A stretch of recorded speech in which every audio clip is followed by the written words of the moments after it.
Androcles by Aesop. A slave named Androcles once escaped from his master and fled to the forest. As he was wandering about there, he came upon a lion lying down moaning and groaning. At first he turned to flee, but finding that the lion did not pursue him, he turned back and went up to him.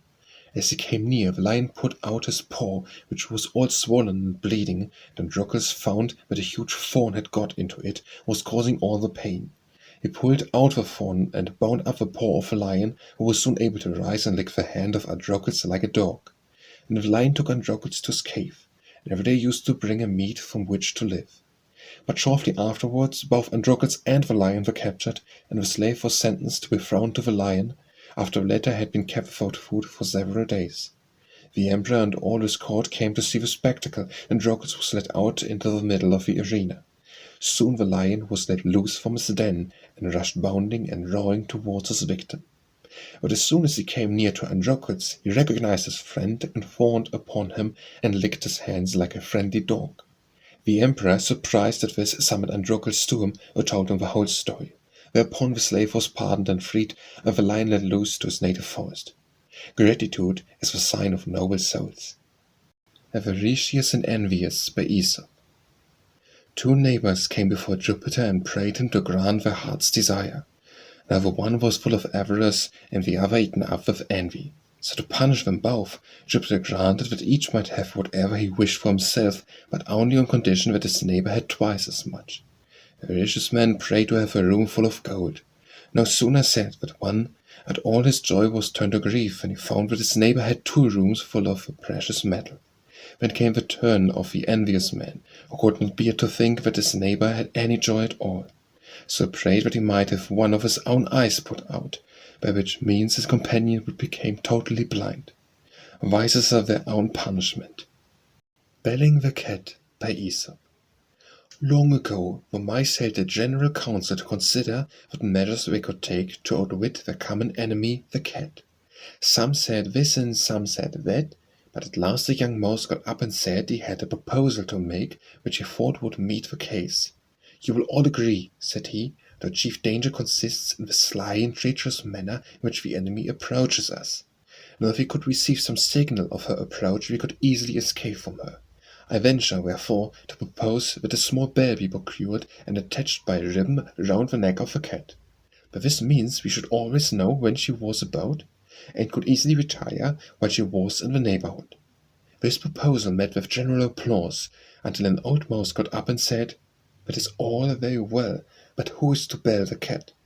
The mice looked at one another and nobody spoke, and the old mouse said, "It is easy to propose impossible remedies."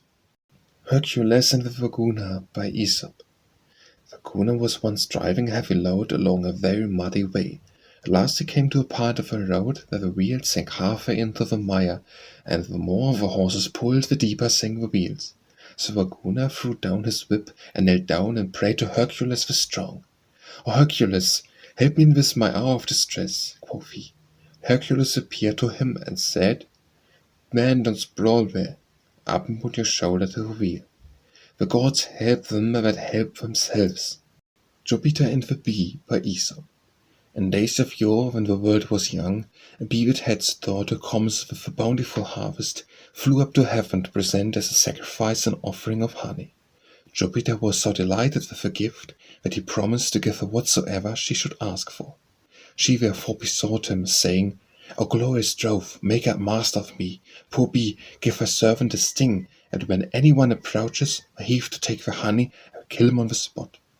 Jupiter, out of love to man, was angry at her request, and thus answered her, "Your prayer shall not be granted in the way you wish, but the sting which you ask for you shall have. And when anyone comes to take away your honey and you attack him, the wound shall be fatal, not to him but to you, for your life shall go with your sting. He that prays harm for his neighbor begs a curse upon himself."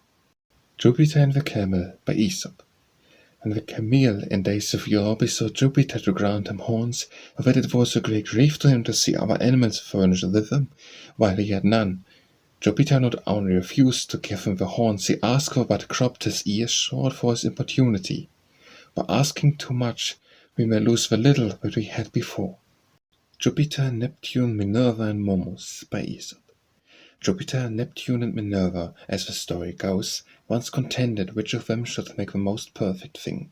Jupiter made a man, Pallas made a house, and Neptune made a bull, and Momus, for he had not yet been turned out of Olympus, was chosen judge to decide which production had the greatest merit. He began by finding fault with the bull because his horns were not below his eyes, so that he might see when he butted with them. Next he found fault with the man because there was no window in his breast, that all might see his inward thoughts and feelings. And last he found a fool with the house, because it had no wheels to enable its inhabitants to remove from bad neighbors. But Jupiter forthwith drove a critic out of heaven, telling him that a fault-finder could never be pleased, and that it was time to criticize the works of others when he had done some good things himself. The Ant and the Dove by Aesop. An ant went to a fountain to quench his thirst, and tumbling in was almost drowned. But a dove that happened to be sitting on a neighboring tree saw the ant's danger, and plucking off a leaf, let it drop into the water before him, and the ant mounting upon it was presently wafted safe ashore. Just at the time a fowler was spreading his net, and was in the act of ensnaring the dove, and the ant, perceiving his object, bit his ear. The start which the man gave made him drop his net, and the dove, aroused to a sense of danger, flew safe away. One good turn deserves another. The Ant and the Grasshopper by Aesop. In a field one summer's day a grasshopper was hopping about, chirping and singing to its heart's content. An ant passed by, bearing along with great toil an ear of corn he was taking to the nest. "Why not come and chat with me," said the grasshopper, "instead of toiling and moiling in that way?" "I'm helping to lay up food for the winter," said the ant, "and recommend you to do the same." "Why bother about winter?" said the grasshopper. "We have got plenty of food at present." But the ant went on its way and continued its toil. When the winter came, the grasshopper had no food and found itself dying of hunger, while it saw the ants distributing every day corn and grain from the stores they had collected in the summer. Then the grasshopper knew it is best to prepare for the days of necessity. The Astronomer by Aesop. An astronomer used to walk out every night to gaze upon the stars. It happened one night that, as he was wandering in the outskirts of a city, with his whole thoughts wrapped up in the skies, he fell into a well. On his hallooing and calling out, one who heard his cries ran up to him, and when he had listened to his story, said, "Good man, while you are trying to pry into the mysteries of heaven, you overlook the common objects that are under your feet." The Bald Knight by Aesop. A certain knight, growing old, his hair fell out, and he became bald, to hide which imperfection he wore a periwig. But as he was riding out with some others hunting, a sudden gust of wind blew off the periwig and exposed his bald pate. The company could not forbear laughing at the accident.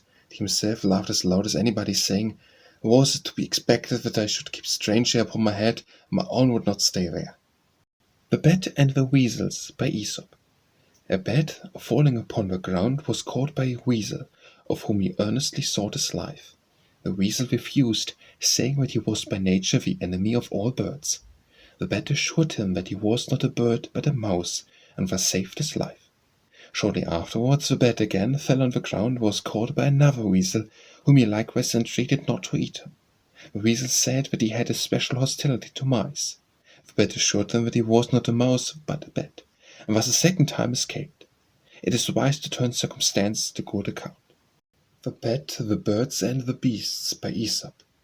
A great conflict was about to come off between the birds and the beasts, and the two armies were collected together. The Bat hesitated which to join. The birds that passed his perch said, "Come with us," but he said, "I am a beast." Later on, some beasts who were passing underneath him looked up and said, "Come with us," but he said, "I am a bird." Luckily, at the last moment, peace was made, and no battle took place, so the bat came to the birds and wished to join their rejoicing. But all turned against them, and he had to fly away. He went to the beasts, but had soon to be retreat, or else they would have torn him to pieces. "Ah," said the bat, "I see now. He that is neither one thing nor the other has no friends." The Bear and the Fox by Aesop. A bear used to boast of his excellent love for man, saying that he never worried or molded him when dead. A fox observed with a smile, "I shouldn't so much care what you did to a man after he was dead if you never ate him alive." The Belly and the Members by Aesop. One fine day it occurred that the members of the body were doing all the work and the belly was having all the food. So they held a meeting and after a long discussion decided to strike work till the belly consented to take its proper share of the work. So for a day or two the hands refused to take the food, the mouth refused to receive it, and the teeth had no work to do. After a day or two the members began to find that they themselves were not in a very active condition. The hands could hardly move, and the mouth was all parched and dry, and the legs were unable to support or rest. So thus they found that even the belly, in its dull quiet way, was doing necessary work for the body, and would all must work together, or the body will go to pieces. The Birdcatcher and the Lark by Aesop. A birdcatcher was setting springs upon a common, when a lark, who saw him at work, asked him from a distance what he was doing. "I am establishing a colony," said he, "and laying the foundations of my first city."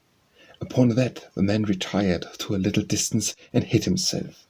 The lark, believing his assertion, soon flew down to the place, and swallowing the bait, found himself entangled in the noose. Thereupon the birdcatcher, straightway coming up to him, made him his prisoner. "A pretty fellow are you," said the lark. "If these are the colonies you found, you will not find many emigrants." The Boasting Traveller by Aesop. A man who had been travelling in foreign parts, on his return home was always bragging and boasting of the good feats he had accomplished in different places. On roads, for instance, he said he had taken such an extraordinary leap that no man could come near him, and he had witnesses there to prove it. "Possibly," said one of his hearers, "but if this be true, just suppose this to be roads when try the leap again." The Boy and the Scorpion by Aesop. A boy was hunting locusts upon a wall that caught a great number of them, when, seeing a scorpion, he mistook it for another locust and was first hollowed his hand to catch it. When the scorpion, lifting up his sting, said, "I wish you had done it, for it would soon have made you drop me and the locusts into the bargain." The Brazier and his Dog by Aesop. There was a certain Brazier who had a little dog. While he hammered away at his metal, the dog slept, but whenever he sat down to his dinner the dog woke up. "Slack cur," said the Brazier, throwing him a bone. "You sleep through the noise of the anvil, or wake up at the first clatter of my teeth." Men are awake enough to their own interests, who turn a deaf ear to the friend's distress. The Buffoon and the Countryman by Aesop. At a country fair there was a Buffoon who made all the people laugh by imitating the cries of various animals. He finished off by squeaking so like a pig that the spectators thought that he had a pork concealed about him. But the Countryman who stood by said, "Call that a pig's squeak, nothing like it. Give me till tomorrow and I shall show you what it's like." The audience laughed, but next day, sure enough, a countryman appeared on the stage, and putting his head down, squealed so hideously that the spectators hissed and threw stones at him to make him stop. "You fools!" he cried, "see what you have been hissing," and held up a little pig whose ear he had been pinching to make him utter the squeals. Men often applaud in imitation, and hiss the real thing. The Bull and the Goat by Aesop. A bull being pursued by a lion fled into a cave where a wild goat had taken up his abode. The goat upon this began molesting him, and butting at him with his horns. "Don't suppose," said the bull, "if I suffer this now, it is you I am afraid of. If the lion be once out of sight, I will soon show you the difference between the bull and the goat." Mean people take advantage of their neighbors' difficulties to annoy them, but the time will come when they will repent them of their insolence. The Bundle of Sticks by Aesop. An old man on the point of death summoned his sons around him to give him some parting advice. He ordered his servants to bring in a faggot of sticks, and said to his eldest son, "Break it." The son strained and strained, and with all his efforts was unable to break the bundle. The other sons also tried, but none of them was successful. "Untie the faggots," said the father, "and each of you take a stick." When they had done so, he called out to them, "Now break," and each stick was easily broken. "You see my meaning," said the father. "Union gives strength." The Cat and the Mice by Aesop. A cat grown feeble with age, no longer able to hunt the mice as she was wont to do, bethought herself how she might entice them within reach of her paw. Thinking that she might pass herself off for a bag, or for a dead cat at least, she suspended herself by the hind legs of the pack, in the hope that the mice would no longer be afraid to come near her. An old mouse, who was wise enough to keep his distance, whispered to a friend, "Many a bear have I seen in my day, but never one with a cat's head." "Hang there, good madam," said the other, "As long as you please, but I would not trust myself within reach of your fort. You were stuffed with straw. Old birds are not to be caught with chaff." The Cat Maiden by Aesop. The gods were once disputing whether it was possible for a living being to change its nature. Jupiter said yes, but Venus said no. So, to try the question, Jupiter turned the cat into a maiden and gave her to a young man for wife. The wedding was duly performed, and the young couple sat down to the wedding feast. "See," said Jupiter to Venus, "how becomingly she behaves. Who could tell that yesterday she was but a cat? Surely her nature is changed." "Wait a minute," replied Venus, and let loose a mouse into the room. No sooner did the bride see this than she jumped up from her seat and tried to pounce upon the mouse. "Ah, you see," said Venus, "nature will out." The Collier and the Fuller by Aesop. A collier who had more room in his house than he wanted for himself proposed to Fuller to come and take up his quarters with him. "Thank you," said the Fuller, "but I must decline your offer for fear that as fast as I whiten my goods you will blacken them again. There can be little liking where there is no likeness." The Countryman and the Snake by Aesop. A countryman returning home one winter's day found a snake by the hedge side, half dead with cold. Taking compassion on the creature, he laid it in his bosom and brought it home to his fireside to revive it. No sooner had the warmth restored it than it began to attack the children of the cottage. Upon this the countryman, whose compassion had saved its life, took up a mattock and laid the snake dead at his feet. Those who return evil for good may expect the neighbor's pity to be worn out at last. The Crab and the Fox by Aesop. A crab, forsaking the seashore, chose the neighboring green meadow as its feeding ground. A fox came across him, and being very much famished ate him up. Just as he was on the point of being eaten, the crab said, "Well deserve my fate, for what business had I on the land, and by my nature and habits I am only adapted for the sea. Contentment with our lot is an element of happiness." The Creaking Wheels by Aesop. As some oxen were dragging a wagon along a heavy road, the wheels set up a tremendous creaking. "Brood!" cried the driver to the wagon. "Why do you groan, and they who are drawing all the weight are silent?" Those who cry loudest are not always the most hurt. The Crow and Mercury by Aesop. A crow caught in a snare prayed to Apollo to release him, making a vow to offer some franciscan at a shrine. Being rescued from his danger, he forgot his promise. Shortly afterwards, on being again caught in a second snare, passing by Apollo, he made the same promise to offer frankincense to Mercury. Whereupon Mercury appeared and said to him, "O thou most base fellow, how can I believe thee? Thou hast disowned and wronged thy former patron." Those who prove ungrateful to former benefactors cannot hope for further aid. The Crow and the Pitcher by Aesop. A crow, half dead the first, came upon a pitcher which had once been full of water. But the crow put its beak into the mouth of the pitcher. He found that only very little water was left in it, and that he could not reach far enough down to get at it. He tried and he tried, but at last had to give up in despair. When a thought came to him, and he took a pebble and dropped it into the pitcher. Then he took another pebble and dropped it into the pitcher. Then he took another pebble and dropped it into the pitcher. When he took another pebble and dropped it into the pitcher. When he took another pebble and dropped it into the pitcher. Then he took another pebble and dropped it into the pitcher. At last, he saw the water mount up near him, and, after casting in a few more pebbles, he was able to quench his thirst and save his life. Little by little does the trick. The Crow and the Serpent by Aesop. A crow, in great want of food, saw a serpent asleep in a sunny nook, and flying down, greedily seized him. The serpent, turning about, bit the crow with a mortal wound. The crow, in the agony of death, exclaimed, "O unhappy me, who found in that which I deemed a happy windfall the source of my destruction." There are many men who will, like the serpent, endanger their lives for the sake of finding treasure. The Dancing Monkeys by Aesop. A prince had some monkeys trained to dance. Being naturally great mimics of men's actions, they showed themselves most apt pupils, and when arrayed in their rich clothes and masks, they danced as well as any of the courtiers.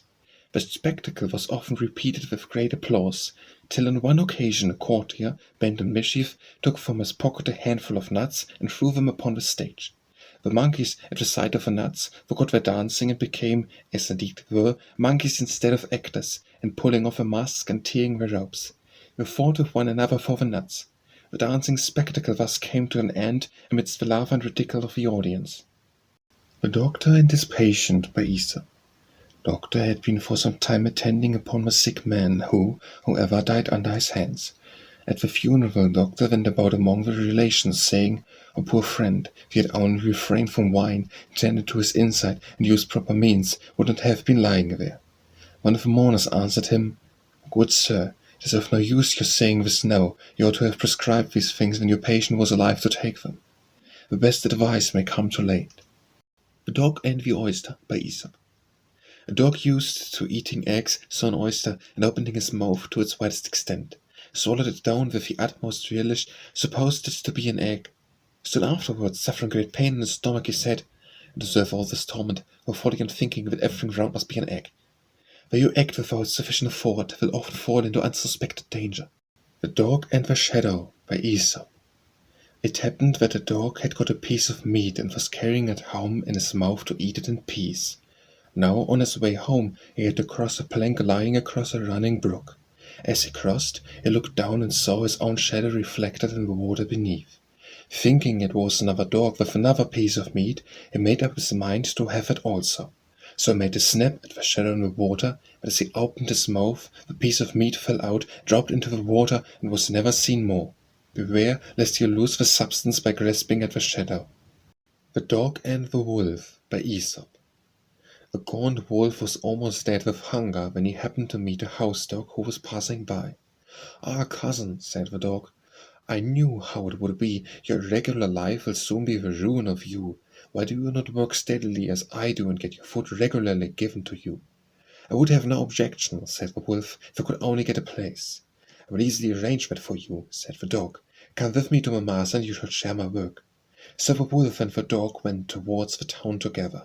On the way there the wolf noticed that the hair on a certain part of the dog's neck was very much worn away, so asked him how it had come about. "Oh, it is nothing," said the dog. "It is only the place where the collar is put on at night to keep me chained up. It chafes a bit, but one soon gets used to it." "Is that all?" said the wolf. "And goodbye to you, master dog. Better starve free than be a fat slave." The Dog and the Manger by Aesop. A dog made his bed in a manger and lay snarling and growling to keep the horses from the provender. "See," said one of them, "what a miserable cur, who neither can eat corn himself, nor allow those to eat it who can." The Dog and the Manager by Aesop. A dog looking out for its afternoon nap jumped into the manger of an ox, and lay there cosily upon the straw. But soon the ox, returning from its afternoon work, came up to the manger and wanted to eat some of the straw. The dog, enraged, being awakened from its slumber, stood up and barked at the ox, and whenever it came near, attempted to bite it. At last the ox had to give up the hope of getting at the straw, and went away muttering, "Our people often grudge others what they cannot enjoy themselves." The Dog's House by Aesop.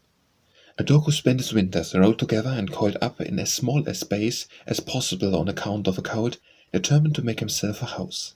When the summer returned again, he spent his time dozing, stretched at his full length, and thought himself a very big dog indeed, and considered that it would be neither an easy nor necessary work to make himself such a house as would accommodate him.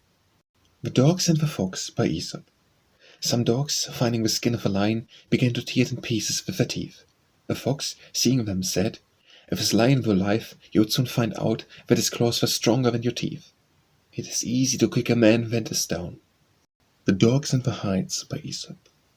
Some hungry dogs, seeing some raw hides which a skinner had left in the bottom of a stream, and not being able to reach them, agreed among themselves to drink up a river to get at the prize.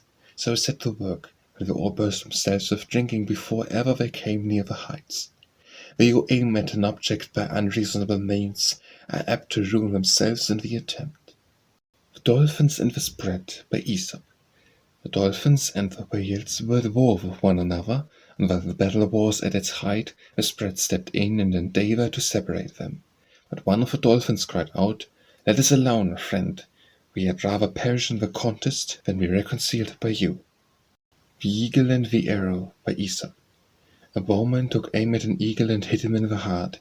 As the eagle turned his head in the agonies of pain, he saw that the arrow was winged with his own feathers. "How much sharper," said he, "are wounds made by weapons which we ourselves have supplied." The Eagle and the Arrow by Aesop. An eagle was soaring through the air when suddenly it heard the whiz of an arrow and felt itself wounded to death. Slowly it fluttered down to the earth with its lifeblood pouring out of it. Looking down upon the arrow with which it had been pierced, it found that the haft of the arrow had been feathered with one of its own plumes. Alas, it cried as it died, we often give our enemies the means for our own destruction. The Eagle and the Jackdaw by Aesop. An eagle made a swoop from a high rock and carried off a lamb. And Jackdaw, who saw the exploit, thinking that he could do the like, bore down with all the force he could muster upon a ram, intending to beat him off as a prize. But his claws, becoming entangled in the wool, made such a flattering and as a force to escape, that the shepherd, seeing through the whole matter, came up and caught him, having clipped his wings, carried him home to his children at nightfall. "What bird is this, father, that you have brought us?" exclaimed the children. "Why," said he, "if you ask himself, he will tell you that he is an eagle. But you will take my word for it, I know him to be but a jackdaw." The Falconer and the Partridge by Aesop. A falconer, taking a partridge in his net, the bird cried out sorrowfully, "Go, good master falconer, and I promise you I will decoy other partridges into your net." "No," said the man, "I might have done, and determined now to spare you, for there is no death too bad for him who is ready to betray his friends." The Farmer and the Dogs by Aesop. A farmer, during a severe winter, being shut up by the snow in his farmhouse, and sharply pressed for food, which he was unable to get about to procure, began consuming his own sheep. As the hard weather continued, he next ate up his goats, and at last, for there was no break in the weather, he betook himself to the plough oxen. Upon this, the dogs said to one another, "Let us be off, for since the master, as we see, has had no pity on the working oxen, how is it likely he will spare us?" The Farmer and the Lion by Aesop. A lion entered one day into the farmyard, and the farmer, wishing to catch him, shut the gate. When the lion found that he could not get out, he began at once to attack the sheep, and then betook himself to the oxen. So the farmer, afraid for himself, now opened the gate, and the lion made off as fast as he could. His wife, who had observed it all, when she saw her husband in great trouble at the loss of his cattle, cried out, "You are rightly served. What could have made you so mad as to wish to obtain a creature, whom, if you saw at a distance, you would wish further off? Better scare thief and snare him." The Farmer and the Two Daughters by Aesop. A man who had two daughters made one to a gardener, the other to a potter. After a while he paid a visit to the gardener's, and asked his daughter how she was, and how it fared with her. "Excellently well," said she, "with everything that you want. I have but one prayer, that we may have a heavy storm of rain to water our plants." Off we set to the potter's and asked his other daughter how matters went with her. "There is not a thing we want," she replied. "I only hope this fine weather, hot sun, may continue to bake our tiles." "Alack," said the father, "if you wish for fine weather, and your sister for rain, which am I to pray for myself?" The Farthing Rushlight by Aesop. A rushlight that had grown fat and saucy with too much grease boasted one evening before a large company that it shone brighter than the sun, the moon, and all the stars. At that moment the wind came and blew it out. One who lighted it again said, "Shine on, friend Rushlight, and hold your tongue, the lights of heaven are never blown out." The Fawn and his Mother by Aesop. A young fawn once said to his mother, "You are larger than a dog, and swifter, more used to running, and you have, too, your horns as a defense. Why then, mother, are you always in such terrible fright of the hounds?" She smiled and said, "I know full well, my son, that all you say is true. I have the advantages you mention, but yet when I hear only the bark of a single dog, I feel ready to faint, and fly away as fast as I can. No arguments will give courage to a coward." The Fir Tree and the Bramble by Aesop. A fir tree was one day boasting itself to a bramble. "You are of no use at all. How could barns and houses be built without me?" "Good sir," said the bramble, "and the woodmen came here with their axes and saws. What would you give to be a bramble and not a fir? A humble lot in security is better than the dangers that encompass the high and haughty." The Fisher by Aesop. A fisher once took his bagpipes to the bank of a river and played upon them with the hope of making the fish rise. But never one put his nose out of the water, so he cast his net into the river and soon drew it forth filled with fish. Then he took his bagpipes again, and, as he played, the fish leapt up in the net. "Ah, you dance now when I play," said he. Yes, said an old fish, and you are in a man's power, you must do as he bids you. The Fisher and the Little Fish by Aesop. It happened that the fisher, after fishing all day, caught only a little fish. Pray let me go, master, said the fish. I am much too small for your eating just now. If you put me back in the river, I shall soon grow, and you can make a fine meal of me. Nay, nay, my little fish, said the fisher, have you know, I may not catch you hereafter. A little thing in hand is worth more than a great thing in prospect. The Fisherman by Aesop. A fisherman went to a river to fish. When he had laid his nets across the stream, he tied a stone to a long cord and beat the water on either side of the net to drive the fish into the meshes. One of the neighbors who lived thereabout, seeing him thus employed, went up to him and blamed him exceedingly for disturbing the water, making it so muddy as to be unfit to drink. I am sorry, said the fisherman, if this does not please you, but it is by thus troubling the waters that I gain my living. The Fisherman by Aesop. Some fishermen were out trawling their nets. Perceiving them to be very heavy, they danced about for joy, and supposed that they had taken a large draught of fish. When they had dragged the nets to the shore, they found but few fish, and that the nets were full of sand and stones, and they were beyond measure cast down, not so much at the disappointment which had befallen them, as because they had formed such very different expectations.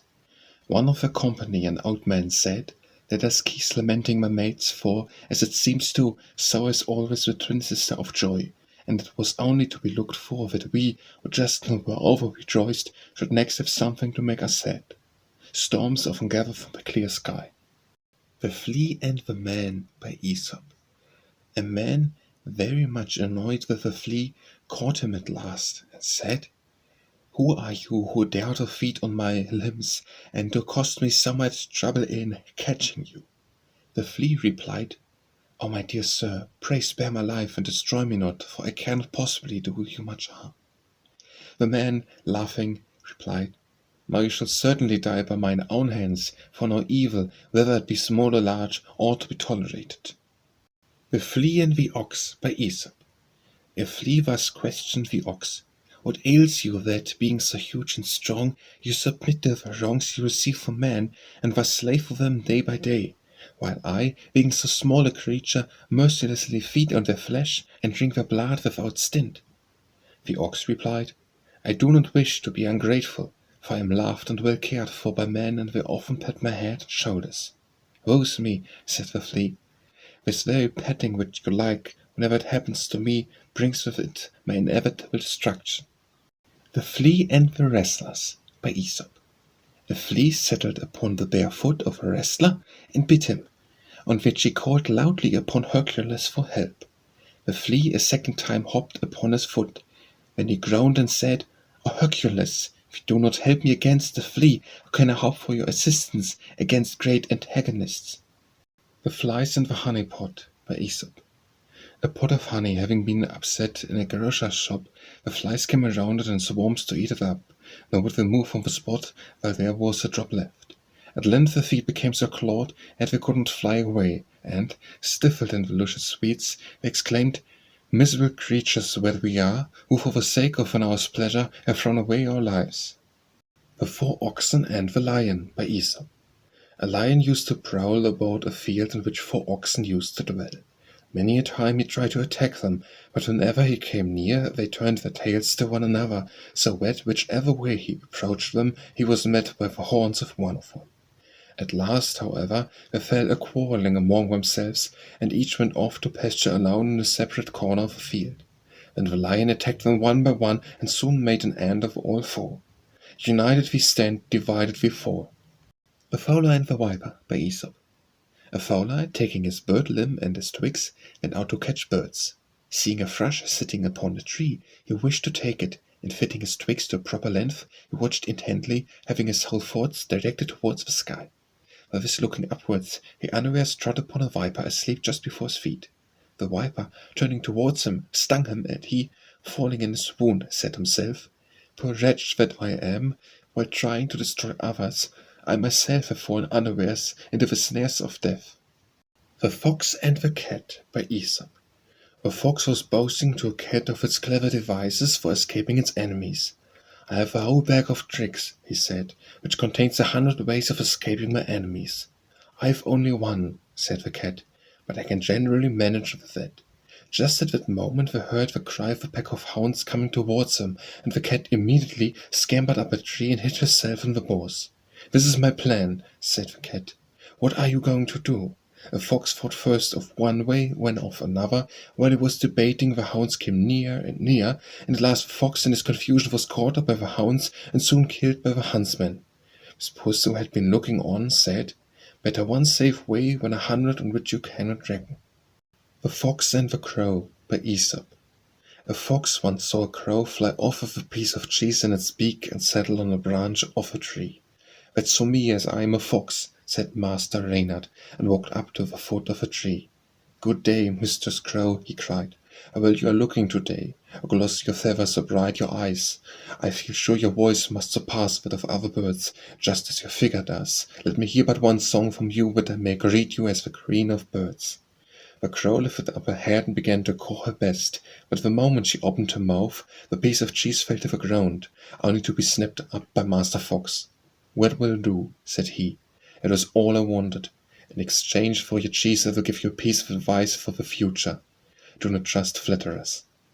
The Fox and the Goat by Aesop. A fox had fallen into a well and had been casting about for a long time how he should get out again.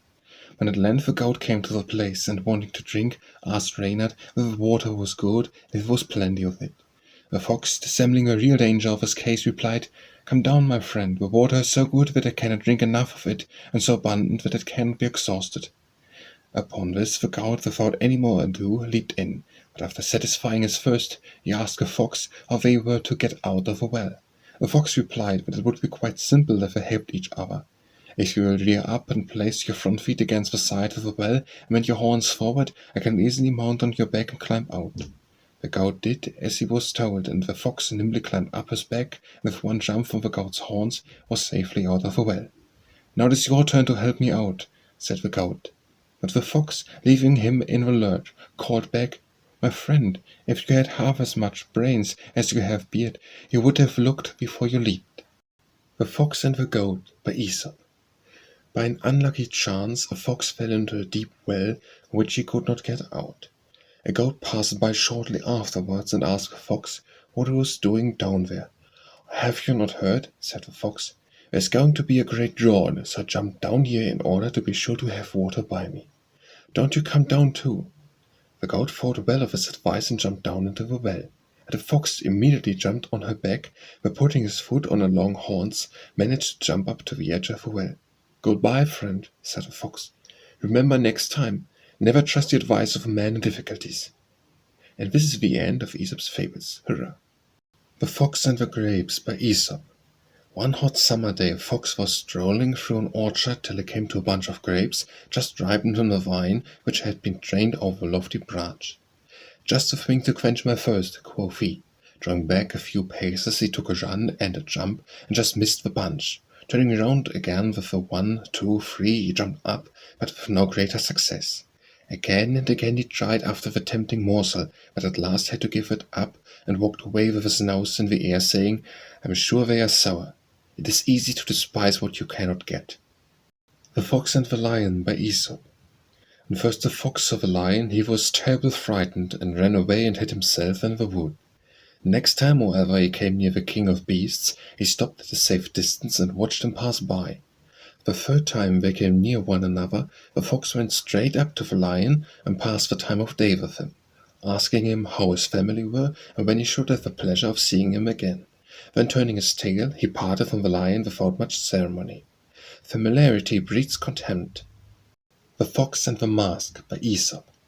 A fox had by some means got into the storeroom of a theatre. Suddenly he observed a face glaring down on him and began to be very frightened, but looking more closely found it was only a mask, such as actors used to put over their face. "Ah," said the fox, "you look very fine. It's a pity you have not got any brains. Outside show is a poor substitute for inner worth." The Fox and the Monkey by Aesop. A fox and a monkey were travelling together on the same road. As they journeyed, they passed through a cemetery full of monuments.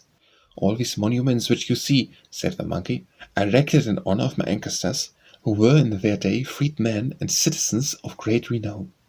The fox replied, "You have chosen the most appropriate subject for your falsehoods, as I am sure none of your youngsters will be able to contradict you. A false tale often betrays itself." The Fox and the Mosquitoes by Aesop. A fox, after crossing a river, got its tail entangled in a bush, and could not move. A number of mosquitoes, seeing its plight, settled upon it and enjoyed a good meal, undisturbed by his tail. A hedgehog strolling by took pity upon the dog, went up to him. "You are in a bad way, neighbor," said the hedgehog. "Shall I relieve you by driving off those mosquitoes who are sucking your blood?" "Thank you, Master Hedgehog," said the fox, "but I would rather not." "Why, how's that?" asked the hedgehog. "Well, you see," was the answer, "these mosquitoes have had their fill. If I drive these away, ours will come with fresh appetite and bleed me to death." The Fox and the Stork by Aesop. At one time the fox and the stork were on visiting terms and seemed very good friends. So the fox invited the stork to dinner, and for a joke put nothing before her but some soup in a very shallow dish. This the fox could easily lap up, but the stork could only wet the end of a long bill in it, and left the meal as hungry as she was. "I am sorry," said the fox, "the soup is not to your liking." "Pray do not apologize," said the stork, "or you will return this visit and come and dine with me soon." So a day was appointed when the fox should visit the stork, and when they were seated at table, all that was for their dinner was contained in a very long-necked jar with a narrow mouth, which the fox could not insert his snout, so all he could manage to do was to lick the outside of the jar. "I will not apologize for the dinner," said the stork. "One that turn deserves another." The Fox Without a Tail by Aesop. It happened that a fox caught its tail in a trap, and in struggling to release himself lost all of it but the stump.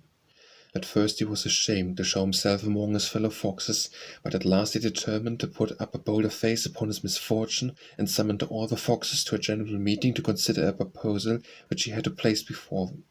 When they had assembled together, the fox proposed that they should all do away with their tails. He pointed out how inconvenient a tail was, and if they were pursued by their enemies, the dogs, how much it was in the way when they desired to sit down and hold a friendly conversation with one another. They failed to see any advantage in carrying about such a useless encumbrance. "It is all very well," said one of the older foxes. "I do not think you would have recommended us to despise with our chief ornament if you had not happened to lose it yourself." This just interested advice. The Frog and the Ox by Aesop. "Father," said a little frog to the big one sitting by the side of a pool, "I've seen such a terrible monster. It was as big as a mountain, with horns on its head, and a long tail, and it had hoofs divided in two." "Ch, ch, ch," said the old frog. "It was only Farmer White's ox. It isn't so big either. He may be a little bit taller than I could easily make myself quite as broad, just you see." So blew himself out, and blew himself out, and blew himself out. "Was he as big as that?" asked he. "Much bigger than that," said the young frog. Again the old one blew himself out, asked the young one if the fox was as big as that. "Bigger, Father, bigger," was the reply.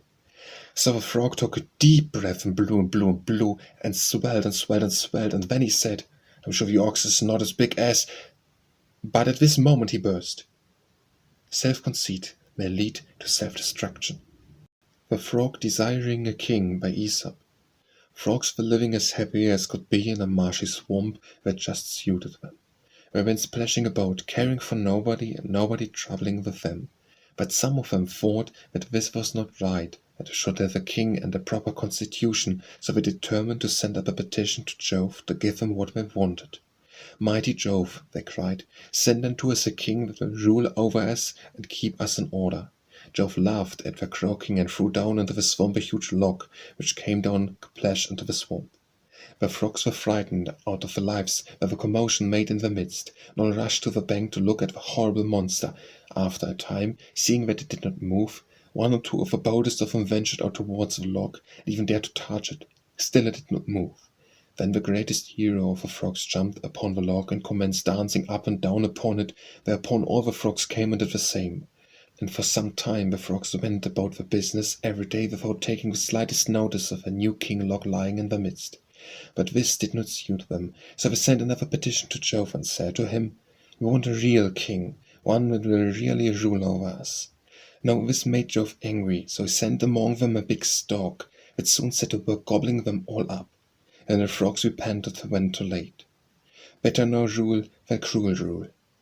The Geese and the Cranes by Aesop. Some geese and some cranes sat together in the same field. One day the sportsman came suddenly down upon them. The cranes, being light of body, flew off in a moment and escaped, but the geese, weighted down by their fat, were all taken. In civil commotions they fare best who have least to fetter them. Gnat and the Bull by Aesop. A gnat that had been buzzing about the head of the bull, at length settling himself down upon his horn, begged his pardon for incommoding him. But if, says he, my weight at all inconceives you, pray say so, and I will be off in a moment. Never trouble your head about that, says the bull, for it is all one to me whether you go or stay. To say the truth, I didn't know you were there. The smaller the mind, the greater the conceit. Gnaw and the Lion by Aesop. Gnawed came and said to the Lion, I do not the least fear you, nor you stronger than I am. For in what does your strength consist? You can scratch with your claws and bite with your teeth, so can a woman in the quarrels. I repeat that I am altogether more powerful than you. If you doubt it, let us fight and see who will conquer. Gnat, having sounded his horn, fastened itself upon the Lion, and stung him on the nostrils and parts of the face devoid of hair. The Lion, trying to crush him, tore himself with his claws until he punished himself severely. Gnat, thus prevailed over the Lion, and buzzing about in a song of triumph, flew away. But shortly afterwards he became entangled in the mesh of a cobweb and was eaten by a spider. He greatly lamented his fate, saying, Woe is me, that I, who can wage war successfully with the hugest beasts, should perish myself from an insignificant spider. The Goatherd and the Goats by Aesop. It was a stormy day, the snow was falling fast. The goatherd drove his goats, all white with snow, into a desert cave for shelter. They found that a herd of wild goats, more numerous and larger than his own, had already taken possession. So, thinking to secure them all, he left his own goats to take care of themselves, and threw the branches which he had brought for them to the wild goats to browse on. But when the weather cleared up, he found his own goats had perished from hunger, while the wild goats were off and away to the hills and woods. So the goatherd returned a laughingstock to his neighbors, having failed to gain the wild goats and having lost his own. They who neglect their old friends for the sake of new are rightly served if they lose both. The Goose with the Golden Eggs by Aesop. One day a countryman going to the nest of his goose found there an egg all yellow and glittering. When he took it up, it was as heavy as lead, and he was going to throw it away, because he thought a trick had been played upon him. But he took it home on second thoughts, and soon found to his delight that it was an egg of pure gold. Every morning the same thing occurred, and he soon became rich by selling his eggs. As he grew rich, he grew greedy, and thinking to get at once all the gold the goose could give, he killed it and opened it only to find nothing. Greed often reaches itself. The Great and the Little Fishes by Aesop. A fisherman was drawing up a net which he had cast into the sea, full of all sorts of fish. The little fish escaped through the meshes of the net, got back into the deep, but the great fish were all caught and hauled into the ship. Our insignificance is often the cause of our safety. The Gull and the Kite by Aesop. A gull had pounced upon a fish, and in endeavoring to swallow it got choked and lay upon the deck for dead. A kite who was passing by and saw him gave him no other comfort than, It serves you right, what business have the fowls of the air to meddle with the fish of the sea? The Hare and the Tortoise by Aesop. The hare was once boasting of his speed before the other animals. I've never yet been beaten, said he. When I put forth my full speed, I challenge anyone yet to race with me. Tortoise said quietly, I accept your challenge. It is a good joke, said the hare. I could dance on you all the way. Keep your boasting till you've beaten, answered the tortoise. Shall we race? So a course was fixed, and a start was made. The hare dared almost out of sight at once, but soon stopped, and, to show his contempt for the tortoise, lay down to have a nap. The tortoise plodded on and plodded on. The hare awoke from his nap. He saw the tortoise just near the winning post and could not run in time to save the race. Then said the tortoise, Plodding wins the race. The Hare with Many Friends by Aesop. The hare was very popular with the other beasts, who all claimed to be her friends. But one day she heard the hounds approaching and hoped to escape them by the aid of her many friends. So she went to the horse and asked him to carry her away from the hounds on his back. but he declined, stating that he had important work to do for his master. He felt sure, he said, that all her other friends would come to her assistance. She then applied to the bull and hoped that he would repel the hounds with his horns. The bull replied, "I'm very sorry that I have an appointment with a lady. Feel sure that our friend the goat will do what you want." The goat, however, feared that his back might do her some harm if he took her upon it. The ram, he felt sure, was the proper friend to apply to. So she went to the ram and told him the case. The ram replied, "Another time, my dear friend, I do not like to interfere on the present occasion, as hounds have been known to eat sheep as well as hares." The hare then applied, as a last hope, to the calf, who regretted that he was unable to help her, as he did not like to take the responsibility upon him, as so many older persons than himself had declined the task. By this time the hounds were quite near. The hare took to her heels and luckily escaped. He that has many friends has no friends. The Hares and the Foxes by Aesop. The hares waged war with the eagles and called upon the foxes to help them. The foxes replied, "We would willingly have helped you, if ye had not known who ye were and with whom ye were fighting. Count the cost before you commit yourselves." The Hares and the Frogs by Aesop. Once upon a time, the hares, driven desperate by the many enemies that compassed them about on every side, came to the sad resolution that there was nothing left for them but to make away with themselves to one and all. Off they scudded to a lake hard by, determined to drown themselves as the most miserable of creatures. A shoal of frogs, seated upon the bank, frightened at the approach of the hares, leapt in the greatest alarm and confusion into the water. "Nay, they, my friends," said the hare that was foremost, "our case is not so desperate yet, for here are other poor creatures more faint-hearted than ourselves. Take not comfort but courage from another's distress. Be sure, whatever your misery, that there are some whose lot you would not exchange with your own." The Hares and the Frogs by Aesop. The hares were so persecuted by the other beasts they did not know where to go. As soon as they saw a single animal approach them, off they used to run. One day they saw a troop of wild horses stampeding about, and in quite a panic all the hares scuttled off to a lake hard by, determined to drown themselves rather than live in such a continual state of fear. But just as they got near the bank of the lake, a troop of frogs, frightened in return by the approach of the hares, scuttled off and jumped into the water. "Truly," said one of the hares, "things are not so bad as they seem. There's always someone worse off than yourself." The Hares and the Lions by Aesop. The hares harangued the assembly and argued that all should be on an equality. The lions made this reply, "Your words, hares, are good, but they lack both claws and teeth such as we have." The Hart and the Hunter by Aesop. The hart was once drinking from a pool and admiring the noble figure he made there. "Ah," said he, "where can you see such noble horns as these with such antlers? If they had legs more worthy to bear such noble crown, it is a pity they are so slim and slight." At that moment a hunter approached and sent an arrow whistling after him. Away bounded the hart, and soon, by the aid of his nimble legs, was nearly out of sight of the hunter. But not noticing where he was going, he passed under some trees with branches growing low down in which the antlers were caught, so that the hunter had time to come up. "Alas, alas," cried the hart, "we often despise what is most useful to us." The Hart and the Vine by Aesop. A hart, pursued by hunters, concealed himself among the branches of a vine.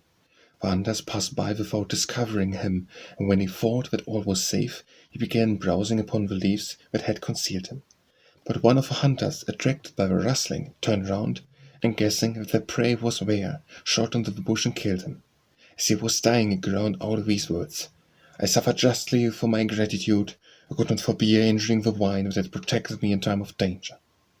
The Hart in the Ox Stall by Aesop. A hart, hotly pursued by the hounds, fled a refuge into an ox stall, and buried itself in a truss of hay, leaving nothing to be seen but the tips of his horns. Soon after the hunters came up and asked if anyone had seen the hart. The stable boys, who had been resting after their dinner, looked round, but could see nothing. The hunters went away. Shortly afterwards the master came in, and, looking round, saw that something unusual had taken place. He pointed to a truss of hay and said, "What are those two curious things sticking out of the hay?" And when the stable boys came to look, they discovered the hart, and soon made an end of him. He was learned that nothing escapes the master's eye. The Heifer and the Ox by Aesop. A heifer that ran wild in the fields, that never failed the yoke, upbraided an ox at plough for submitting to such labour and drudgery. The ox said nothing, but went on with his work. Not long after there was a great festival. The ox got his holiday, but the heifer was led off to be sacrificed on the altar. "If this be the end of your idleness," said the ox, "I think that my work is better than your play. Rather my neck fell the yoke than the axe." The Hen and the Cat by Aesop. A cat, hearing that a hen was laid up sick in her nest, paid her a visit of condolence, and creeping up to her said, "How are you, my dear friend? What can I do for you? What are you in want of? Only tell me if there is anything in the world that I can bring you, and keep up your spirits and don't be alarmed." "Thank you," said the hen. "To be good enough to leave me, I have no fear but I shall soon be well. Unbidden guests are often welcomed when they are gone." The Hen and the Swallow by Aesop. A hen, finding the eggs of the viper, and carefully keeping them warm, nourished them into life. A swallow, observing what she had done, said, "You silly creature, why have you hatched these vipers which will have grown and inflict injury on all, beginning with yourself?" The Horse and the Rider by Aesop. A horse soldier took the utmost pains with his charger. As long as the war lasted, he looked upon him as his fellow helper in all emergencies, and fed him carefully with hay and corn. When the war was over, he only allowed him chaff to eat, made him carry heavy loads of wood, and subjected him to much slavish drudgery and ill treatment. War, however, being again proclaimed, and the trumpet summoned him to his standard, the soldier put on his charger its military trappings, and mounted, being clad in his heavy coat of mail.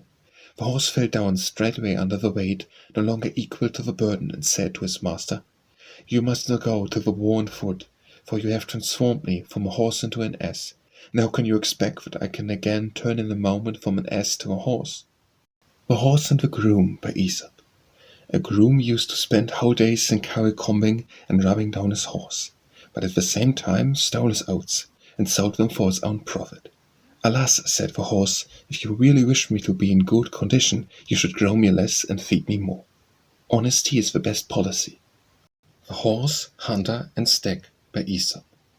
A quarrel had arisen between the horse and the stag, so the horse came to a hunter to ask his help to take revenge on the stag. The hunter agreed, but said, "If you desire to conquer the stag, you must permit me to place this piece of iron between your jaws, so that I may guide you with these reins, and allow the saddle to be placed upon your back, so that I may keep steady upon you as you follow after the enemy." The horse agreed to the conditions, and the hunter soon saddled and bridled him. When with the aid of the hunter the horse soon overcome the stag, and said to the hunter, "Now get off and remove those things from my mouth and back." "Not so fast, friend," said the hunter. "I have now got you under bit and spur, prefer to keep you as you are at present. If you allow men to use you for your own purposes, they will use you for theirs." The Hound and the Hare by Aesop. A hound, after long chasing a hare, at length came up to her, and kept first biting and then licking her. The hare, not knowing what to make of him, said, "If you are a friend, why do you bite me, and if a foe, why caress me? A doubtful friend is worse than a certain enemy. Let a man be one thing or the other, and we then know how to meet him." The Hunter and the Woodman by Aesop. A blind man was accustomed to tell the species of any animal that was brought to him, by feeling it over with his hands. If he knew where his lair was, "Yes," says the man, "and if you will come with me, I will show you the lion himself." At this the hunter, turning ghastly pale, and his teeth chattering, said, "Thank you, it was the lion's track, not himself, that I was hunting. A coward can be a hero at a distance. It is presence of danger that tests the presence of mind." The Husbandman and the Sea by Aesop. A husbandman, seeing a ship full of sailors tossed about up and down upon the billows, cried out, "O sea, deceitful and pitiless element, destroyest all who venture upon thee." The sea heard them, and assuming a woman's voice, replied, "Do not reproach me, I am not the cause of this disturbance, but the winds, and when they fall upon me will give no repose. But to sail over me when they are away, you will say that I am milder and more tractable than your own mother earth." The Jackdaw and the Doves by Aesop. A jackdaw, seeing some doves in a cote abundantly provided with food, painted himself white, and joined himself to them, that he might enjoy a share of their good living. The doves, as long he was silent, supposed him to be one of themselves, admitting him to their cote. But when, one day forgetting himself, he began to chatter, they, discovering his true character, drove him forth, pecking him with their beaks. Failing to obtain food among the doves, he betook himself again to the jackdaws. They too, not recognizing him on account of his color, expelled him from living with them. So desiring two objects, he obtained neither. The Jay and the Peacock by Aesop. A jay venturing in the yard where peacocks used to walk found there a number of feathers which had fallen from the peacocks when they were moulting. He tied them all to his tail and strutted down towards the peacocks. When he came near them, they soon discovered the cheat, and striding up to him, pecked at him and plucked away his boiled plums. So the jay could do no better than go back to the other jays who had watched his behavior from a distance, but they were equally annoyed with him and told him, "It is not only fine feathers that make fine birds." The Kid and the Wolf by Aesop. A kid that had strayed from the herd was pursued by a wolf. When she saw all other hope of escape was cut off, she turned round to the wolf and said, "Must allow indeed that I am your victim, but as my life is now but short, let it be a merry one. You can pipe for a while, I will dance." While the wolf was piping and the kid was dancing, the dog, seeing the music, ran up to see what was going on. The wolf was glad to take himself off as fast as his legs would carry him. He who steps out of his way to play the fool must not wonder if he misses the prize. The Kingdom of a Lion by Aesop. The beasts of the field and forest had a lion as their king. He was neither wrathful, cruel, nor tyrannical, but just and gentle as a king could be. He made during his reign a royal proclamation for a general assembly of all the birds and beasts, and drew up conditions for an universal league, in which the wolf and lamb, the panther and the kid, the tiger and the stag, the dog and the hare, should live together in perfect peace and amity. The hare said, "Ah, how I have longed to see this day in which the weak shall take their place with impunity by the side of the strong." The Kites and the Swans by Aesop. The kites of old time had, equally with the swans, the privilege of song, but having heard the neigh of a horse, they were so enchanted with the sound that they tried to imitate it, and in trying to neigh, they forgot how to sing. The desire for imaginary benefits often involves the loss of present blessings. The Labourer and the Nightingale by Aesop. A labourer lay listening to a nightingale's song throughout the summer night. So pleased was he with it that the next night he set a trap for it and captured it. "Now that I have caught thee," he cried, "thou shalt always sing to me." "We nightingales never sing in a cage," said the bird. "And I'll eat thee," said the labourer. "I've always heard say the nightingale on toast is a dainty morsel." "Nay, kill me not," said the nightingale, "but let me free, and I'll tell thee 3 things far better worth than my poor body." The labourer let him loose, and he flew up to a branch of a tree and said, "Never believe a captive's promise, that's one thing. And again, keep what you have, and a third piece of advice is, sorrow not over what is lost forever." And the songbird flew away. The Lamb and the Wolf by Aesop. A lamb pursued by a wolf took refuge in a temple. Upon this the wolf called out to him and said that the priest would slay him if he caught him. "Be it so," said the lamb. "It is better to be sacrificed to God than to be devoured by you." The Leopard and the Fox by Aesop. A leopard and the fox had a contest which was the finer creature of the two. The leopard put forward the beauty of its numberless spots. The fox replied, "It is better to have a versatile mind than a variegated body." The Lion and the Bull by Aesop. A lion, greatly desirous to capture a bull, and yet afraid to attack him on account of his great size, resorted to a trick to ensure his destruction. He approached him and said, "I have slain a fine sheep, my friend, and if you will come home and partake of them with me, I shall be delighted to have your company." The lion said this in the hope that, as the bull was in the act of reclining to eat, he might attack him to advantage and make his meal on him. The bull, however, on his approach to his den, saw the huge spits and giant cauldrons, and no sign whatever of the sheep, and, without saying a word, quietly took his departure. The lion inquired why he went off so abruptly without a word of salutation to his host, who had not given him any cause of offence. "I have reasons enough," said the bull. "I see no indication whatever of your having slaughtered a sheep, while I do see, very plainly, every preparation for your dining on a bull." The Lion and the Dolphin by Aesop. A lion was rowing on the seashore when, seeing a dolphin basking on the surface of the water, he invited him to form an allegiance with him. "For," said he, "as I am the king of the beasts and you are the king of the fishes, we ought to be the greatest friends and allies possible." The dolphin gladly assented, And the lion, not long after, having a fight with a wild bull, called upon the dolphin for his promised support.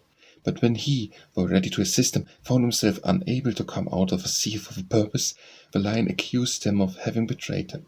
"Don't blame me," said the dolphin in reply, "but blame my nature, which, however powerful at sea, is altogether helpless on land. In choosing allies we must look to the powers as well as to the will to aid us."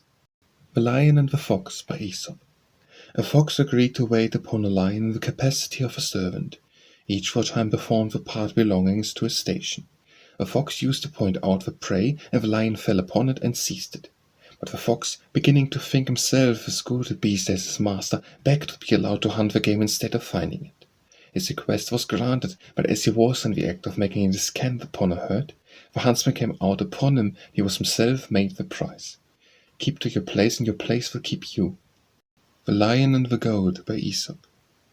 On a summer's day, when everything was suffering from extreme heat, a lion and a goat came at the same time to quench their thirst at a small fountain.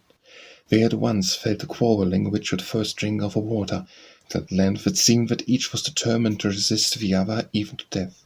But ceasing from the strife for a moment, to recover breath, they saw a flock of vultures hovering over them, only waiting to pounce upon whichever of them should fall. Whereupon they instantly made up their quarrel, agreeing that it was far better for them both to become friends, and to furnish food for the crows and vultures. The Lion and the Hare by Aesop. A lion came across a hare, who was fast asleep on her form. He was just in the act of seizing her, when a fine young hart trotted by, and he left the hare to follow him. The hare, scared by the noise, awoke and scudded away. The lion was not able, after a long chase, to catch the hart, and returned to feed upon the hare. On finding that the hare also had run off, he said, "I am rightly served for having let go the food that I had in my hand for the chance of obtaining more." The Lion and the Mouse by Aesop. Once when a lion was asleep, a little mouse began running up and down upon him. This soon wakened the lion, who placed his huge paw upon him and opened his big jaws to swallow him. "Pardon, O king," cried the little mouse. "Forgive me this time, I shall never forget it. Who knows but what I may be able to do you a turn some of these days?" The lion was so tickled of the idea of the mouse being able to help him that he lifted up his paw and let him go.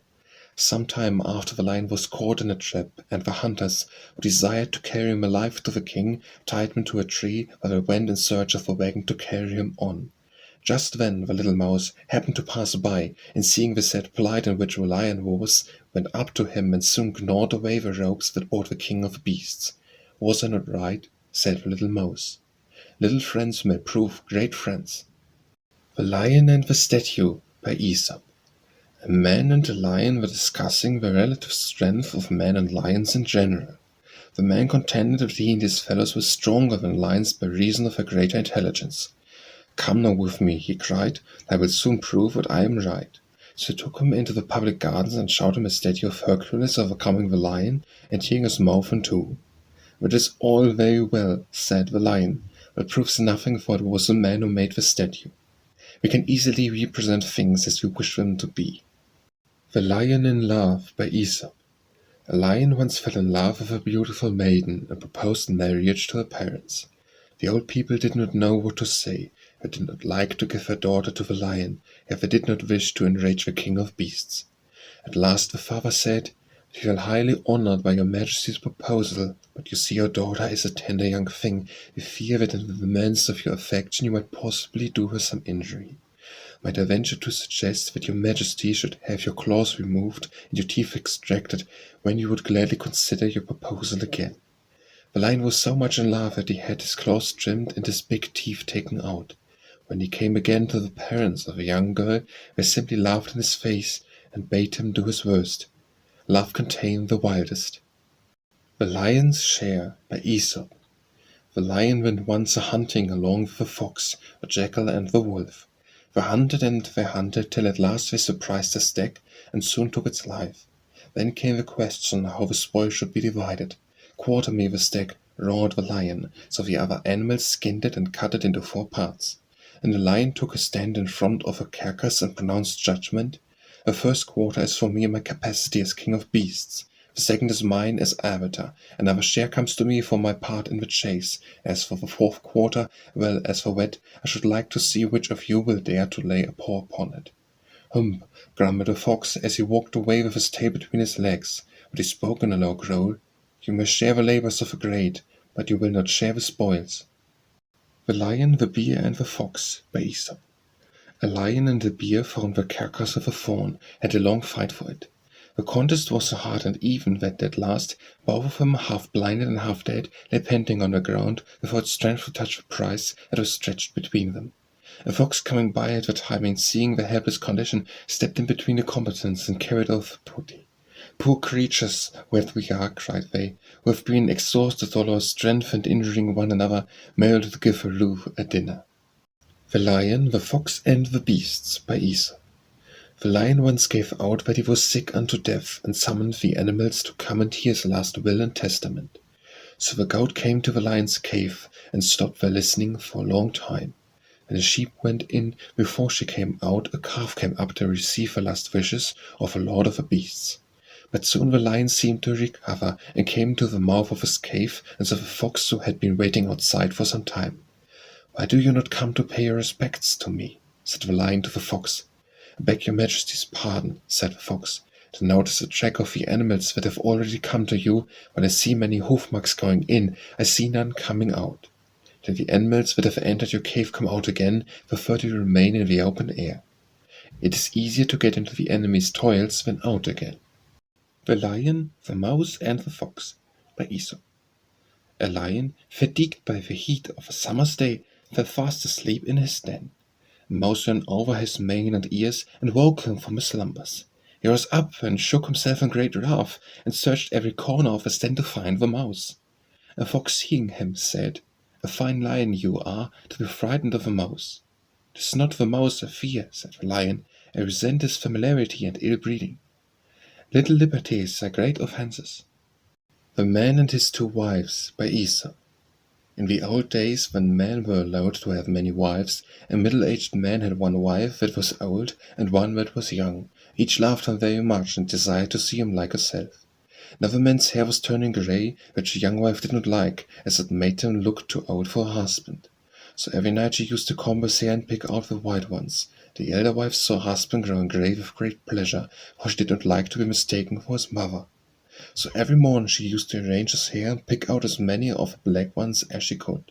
The consequence was the man soon found himself entirely bald. Yield to all, and you will soon having nothing to yield. The Man and the Lion, by Aesop. Once upon a time a man and a lion were journeying together, and came at length to high words about which was the braver and stronger creature of the two. As the dispute waxed warmer, there happened to pass by, on the roadside, a statue of man strangling a lion. "See there," said the man, "what more undeniable proof can you have of our superiority than that?" "That," said the lion, "is your version of a story. Let us be the sculptors, and for one lion under the feet of a man you shall have 20 men under the paw of a lion. Men are but sole witnesses in their own cause." The Man and the Satyr, by Aesop. A man had lost his way in a wood one bitter winter's night. As he was roaming about, a satyr came up to him, and finding that he had lost his way, promised to give him a lodging for the night, and guide him out of the forest in the morning. As he went along to the satyr's cell, the man raised both his hands to his mouth and kept on blowing at them. "What do you do that for?" said the satyr. "My hands are numb with the cold," said the man, "and my breath warms them." After this they arrived at the satyr's home, and soon the satyr put a smoking dish of porridge before him. When the man raised his spoon to his mouth, he began blowing upon it. "And what do you do that for?" said the satyr. "The porridge is too hot, and my breath will cool it." "Out you go," said the satyr. "It will have naught to do with a man who can blow hot and cold with the same breath." The Man and the Serpent, by Aesop. A countryman's son by accident trod upon a serpent's tail, which turned and bit him so that he died. The father in a rage got his axe, pursuing the serpent, cut off part of its tail. So the serpent in revenge began stinging several of the farmer's cattle, and caused him severe loss. Well, the farmer thought it best to make it up with the serpent, and brought food and honey to the mouth of its lair, and said to it, "Let's forget and forgive. Perhaps you were right to punish my son and take vengeance on my cattle, but surely I was right in trying to avenge him. Now that we are both satisfied, why should not we be friends again? No, no, said the Serpent. Take away your gifts. You can never forget the death of your son, nor have a loss of my tail. Injuries may be forgiven, but not forgotten. The Man and the Wood by Aesop. A man came into a wood one day with an axe in his hand, and begged all the trees to give him a small branch which he wanted for a particular purpose. The trees were good-natured and gave him one of the branches. What did the man do but fix it into the axe head, and soon set to work cutting down tree after tree. Then the trees saw how foolish they had been in giving their enemy the means of destroying themselves. The Man and the Wooden God by Aesop. In the old days men used to worship stocks and stones and idols and pray to them to give them luck. It happened that the man had often prayed to a wooden idol he had received from his father, but his luck never seemed to change. He prayed and he prayed, but still he remained as unlucky as ever. One day in the greatest rage he went to the wooden god, and with one blow swept it down from its pedestal. The idol broke in two, and what did he see? An immense number of coins flying all over the place. The Man Bitten by a Dog by Aesop. A man who had been bitten by a dog was going about asking who would cure him. One who had met him said, "Sir, if you would be cured, take a bit of bread and dip it in the blood of a wound and give it to the dog that bit you." The man smiled and said, "If I were to follow your advice, I should be bitten by all the dogs in the city. He who proclaims himself ready to buy up his enemies will never want a supply of them." The Man, the Boy, and the Donkey by Aesop. A man and his son were once going with a donkey to market. As they were walking along by, it said a countryman past them and said, "You fools, what is a donkey for but to ride upon?" So a man put the boy on the donkey and they went on their way. But soon they passed a group of men, one of whom said, "See the lazy youngster, he let his father walk while he rides." So the man ordered his boy to get off and got on himself. But they hadn't gone far when they passed two women, one of whom said to the other, "Shame of the lazy lout to let his poor little son trudge along." Well, the man didn't know what to do, but at last he took his boy up before him on the donkey. By this time they had come to a town. Brazier began to cheer and point at them. The man stopped and asked what they were scoffing at. The man said, "Aren't you ashamed of yourself for overloading the poor donkey of yours, you and your hulking son?" The man and boy got off and tried to think what to do. They fought and they fought. At last they cut down a pole, tied the donkey's feet to it, and raised the pole and the donkey to their shoulders. They went along amid the laugh of all who met them, till they came to Market Bridge, when the donkey, getting on his feet again, kicked out and caused the boy to drop his end of the pole. The struck the donkey fell over the bridge, and his 4 feet being tied together, he was drowned. "That will teach you," said an old man who had followed them. "Please all, and you will please none." The Manslayer by Aesop. A man committed a murder, and was pursued by the relations of a man whom he murdered. On his reaching the river Nile, he saw a lion on its bank, and being fearfully afraid, climbed up a tree. He found a serpent in the upper branches of a tree, and again being greatly alarmed, he threw himself into the river, when a crocodile caught him and ate him. Thus the earth, the air, and the water alike refused shelter to a murderer. The Marriage of a Sun by Aesop. Once upon a time, in a very warm summer, it was currently reported that the sun was going to be married. All the birds and beasts were delighted at the thought, and the frogs, above all others, were determined to have a good holiday.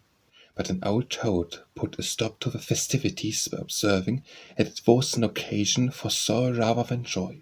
"For if," said he, "the sun of himself now parches up the marshes so that he can hardly bear it, what will become of us if he should have a dozen little sons in addition?" The Mice and the Weasels by Aesop. The mice and weasels had long been at war with each other, and the mice, being worsted in battle, at length agreed at a meeting, solemnly called for the occasion, if the defeat was attributable to nothing but the want of discipline. They determined accordingly to elect regular commanders for the time to come. So they chose those whose valor and prowess most recommended them to the important post. The new commanders, proud of their position and desirous of being as conspicuous as possible, found horns upon their foreheads as a sort of crest and mark of distinction. Not long after, a battle ensued. The mice, as before, were soon put to flight. The common herd escaped into their holes, but the commanders, not being able to get them from the length of their horns, were every one caught and devoured. There's no distinction without its accompanying danger. The Milkmaid and the Pail by Aesop. Patty, the milkmaid, was going to market carrying a milk in a pail on her head. As she went along, she'd been calculating what she would do with the money she would get for the milk. "I'll buy some foals for Farmer Brown," said she. "We will lay eggs each morning, which I will sell to the parson's wife. The money that I get from the sale of these eggs, buy myself a new dimity frock and chip hat, and when I go out to market, won't all the young men come up and speak to me? Polly Shaw will be that jealous, but I don't care. She'll just look at her and toss my head like this." As she spoke, she tossed her head back, the pail fell off it, and all the milk was spilled. So she had to go home and tell her mother what had occurred. "My child," said the mother, "do not count your chickens before they are hatched." The Miser and his Gold by Aesop. Once upon a time there was a Miser who used to hide his gold at the foot of a tree in his garden. But every week he used to go and dig it up and gloat over his gains. A robber who had noticed this went and dug up the gold and decamped with it. And the Miser next came to gloat over his treasures. He found nothing but the empty hole. He tore his hairs and raised such an outcry that all the neighbors came round him, and he told them how he used to come and visit his gold. "Do you ever take any of it out?" asked one of them. "Nay," said he, "I only came to look at it." "And come again and look at the hole," said a neighbor. "It will do you just as much good. Wealth unused might as well not exist." The Mole and Her Mother by Aesop. Said the young mole to her mother, "Mother, I can see." So, in order to try her, her mother put a lump of frankincense before her and asked her what it was. "A stone," said the young one. "Oh, my child," said the mother, "only do you not see, but you cannot even smell. Brag upon one defect and betray another." The Monkey and the Camel by Aesop. At a great meeting of the beasts, the monkey stood up to dance. Having greatly distinguished himself, and being applauded by all present, and roused the envy of the camel, who came forward and began to dance also. But he made himself so utterly absurd that all the beasts in the indignation set upon him with clubs and drove him out of the ring. It is foolish vanity to try to ape our betters. The Monkey and the Dolphin by Aesop. It was an old custom among sailors to carry about with them little Maltese lapdogs or monkeys to amuse them on the voyage. So it happened once upon a time that a man took with him a monkey as a companion on board ship.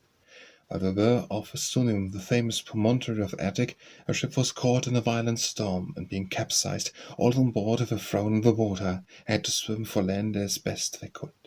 Among them was the monkey. A dolphin saw him struggling, and taking him for a man, went to his assistance and bore him on his back straight for shore.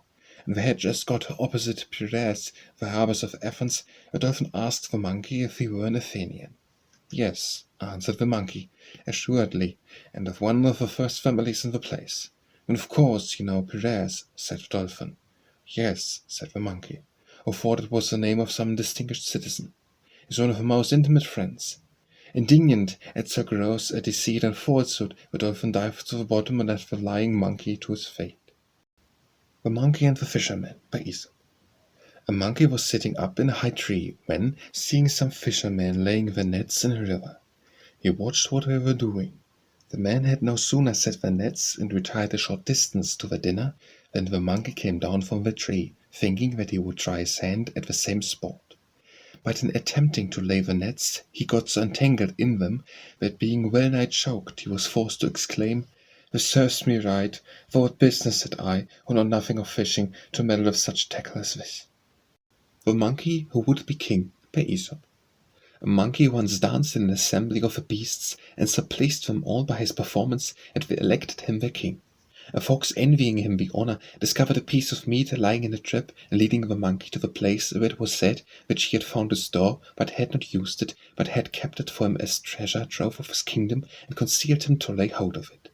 The monkey approached carelessly and was caught in the trap, and on his accusing the fox of purposely leading him into the snare, she replied, "O monkey, how can a creature with such a swallow mind as yours ever hope to be king of the beasts?" The Moon and Her Mother by Aesop. The moon once asked her mother to make her a little cloak that would fit her well. "How," replied she, "can I make your cloak to fit you, who are now a new moon, and then a full moon, then again neither, or none the other?" The Mountains in Labour by Aesop. One day the Countryman noticed that the mountains were in labor. Smoke came out of their summits, the earth was quaking at their feet. Trees were crashing and huge rocks were tumbling. They felt sure that something horrible was going to happen. All gathered together in one place to see what terrible things this would be. They waited and they waited, but nothing came. At last there was a still more violent earthquake, and a huge gap appeared in the side of the mountains. All fell down upon their knees and waited. At last, a teeny tiny mouse poked its little head and bristled out of the gap and came running down towards them. And ever after they used to say, "Much outcry, little outcome." The Mouse and the Frog, by Aesop. A mouse in an evil day made acquaintance with a frog. They set off on their travels together. The frog, on pretence of great affection and of keeping his companion out of harm's way, tied the mouse's forefoot to his own hind leg, and thus they proceeded for some distance by land. Presently they came to some water, and the frog, bidding the mouse have good courage, began to swim across. They had scarcely, however, arrived midway, and the frog took a sudden plunge to the bottom, dragging the unfortunate mouse after him. The struggling and floundering of the mouse made so great commotion in the water that it attracted the attention of a kite, who, pouncing down and being off the mouse, carried away the frog at the same time in his train. Inconsiderate and ill-matched allegiances generally end in ruin, and the man who compasses for the destruction of his neighbor is often caught in his own snare. The Nurse and the Wolf, by Aesop. "Be quiet now," said an old nurse to a child sitting on her lap. "If you make good noise again, I will throw you to the wolf." No chance that a wolf was passing close under the window as this was said, so I crouched down by the side of the house and waited. "I am in good luck today," thought he, "and sure to cry soon, and a daintier morsel I haven't had for many a long day." So he waited, and he waited, and he waited, and at last the child began to cry, and the wolf came forward before the window and looked up to the nurse, wagging his tail. All the nurse did was to shut down the window and call for help. The dogs of the house came rushing out. "Ah," said the wolf as he galloped away, "enemies' promises were made to be broken." The Oak and the Woodcutters, by Aesop. The woodcutters cut down a mountain oak, split it in pieces, making wedges of its own branches for dividing the trunk, and for saving the labor. The oak said with a sigh, "I do not care about the blows of the axe aimed at my roots, but I do grieve at being torn in pieces by these wedges made from my own branches. Misfortunes springing from ourselves are the hardest to bear." The Oaks and Jupiter, by Aesop. The oaks presented a complaint to Jupiter, saying, "We bear for no purpose the burden of life, as of all the trees that grow, we are the most continually in peril of the axe." Jupiter made answer, "You have only to thank yourselves for the misfortunes to which you are exposed, for if you did not make such excellent pillars and posts, and prove yourselves so serviceable to the carpenters and the farmers, the axe would not so frequently be laid to your roots." People often blame Providence for misfortunes for which their own natural dispositions are responsible. The Old Man and Death, by Aesop. An old laborer, bedoubled with age and toil, was gathering sticks in a forest. At last he grew so tired and hopeless that he threw down the bundle of sticks and cried out, "I cannot bear this life any longer. I wish Death would only come and take me." As he spoke, Death, a grisly skeleton, appeared and said to him, "What wouldst thou, mortal? I heard thee call me." "Please, sir," replied the woodcutter, "would you kindly help me to lift this faggot of sticks onto my shoulder? We would often be sorry if our wishes were gratified." The Old Woman and the Physician, by Aesop. An old woman who had become blind called in a physician and promised him before witnesses that if he would restore her eyesight she would give him a most handsome reward, but that if he did not cure her and her malady remained, he should receive nothing. The agreement being concluded, the physician tampered from time to time with the old lady's eyes, and meanwhile, bit by bit, carried off her goods. At length after a time he set about the task in earnest and cured her, and thereupon asked for the stipulated fee. The old woman, on recovering her sight, saw none of the goods left in the house. When therefore the physician importuned her in vain for payment, and she continually put him off with excuses, he summoned her at last before the judges. Being now called upon for a defence, she said, "What this man says is true enough. I promised to give him his fee if my sight were restored, nothing if my eyes continued bad. Now when he says that I am cured, but I say just the contrary. For when my malady first came on, I could see all sorts of furniture and goods in my house, But now when he says he has restored my sight, I cannot see one jot of either. He who plays a trick must be prepared to take a joke. The Old Woman and the Wine Jar by Aesop. You must know that sometimes old women like a glass of wine. One of his sort once found a wine jar lying in the road, and eagerly went up to it, hoping to find it full. But when she took it up, she found that all the wine had been drunk out of it. Still she took a long sniff out of the mouth of the jar. Ah, she cried, what memories cling round the instruments of our pleasure. The Olive Tree and the Fig Tree by Aesop. The olive tree ridiculed the fig tree because, while she was green all the year round, the fig tree changed its leaves with the seasons. A shower of snow fell upon them, and, finding the olive full of foliage, it settled upon its branches, and breaking them down with its weight. At once despoiled it of its beauty and killed the tree. But finding the fig tree denuded of leaves, it fell through to the ground, and did not injure it at all. The One-Eyed Doe by Aesop. A doe had had the misfortune to lose one of her eyes, and could not see any one approaching her on that side. So to avoid any danger, she always used to feed on a high cliff near the sea, with a sound eye looking towards the land. By this means she could see whenever the hunters approached her on land, and often escaped by this means. Hunters found out that she was blind of one eye, and hiring a boat, rowed under the cliff where she used to feed, and shot her from the sea. Ah, cried she with a dying voice, you cannot escape your fate. The Peacock and Juno by Aesop. A peacock once placed a petition before Juno, desiring to have the voice of a nightingale in addition to his other attractions. But Juno refused his request. When he persisted, and pointed out that he was a favorite bird, she said, be content with your lot, one cannot be first in everything. The Peasant and the Apple Tree by Aesop. A peasant had in his garden an apple tree, which bore no fruit, but only served as a harbour for the sparrows and grasshoppers. He resolved to cut it down, and, taking his axe in his hand, made a bold stroke at its roots. The grasshoppers and sparrows entreated him not to cut down the tree that sheltered them, but to spare it, and they would sing to him and lighten his labours. He paid no attention to their request, but gave the tree a second and a third blow with his axe. When he reached the hollow of the tree, he found a heap full of honey. Having tasted the honeycomb, he threw down his axe, and, looking on the tree as scared, took great care of it. Self-interest alone moves some men. The Philosopher, the Ants, and Mercury by Aesop. A philosopher witnessed from the shore the shipwreck of a vessel, of which the crew and passengers were all drowned. He invaded against the injustice of Providence, which would for the sake of one criminal, perchance sailing in the ship, allow so many innocent persons to perish. As he was indulging in these reflections, he found himself surrounded by a whole army of ants, near to whose nest he was standing. One of them climbed up and stung him, and he immediately trampled them all to death with his foot. Mercury presented himself, and striking the philosopher with his wand, said, Dare you indeed to make yourself a judge of the dealings of Providence, who has thyself in a similar manner treated these poor ants? The Pomegranate, the Apple, and the Bramble by Aesop. The pomegranate and the apple had a contest on the score of beauty, and words on high and the strife waxed dangerous. A bramble, thrusting his head from a neighbouring bush, cried out, We have disputed long enough, let there be no more rivalry betwixt us. The most insignificant creatures are generally the most presuming. The Porker and the Sheep by Aesop. A young porker took up his quarters in a fold of sheep. One day the shepherd laid hold on him when he squeaked and struggled with all his might and main. The sheep reproached him for crying out, and said, The master often lays hold of us, and we do not cry.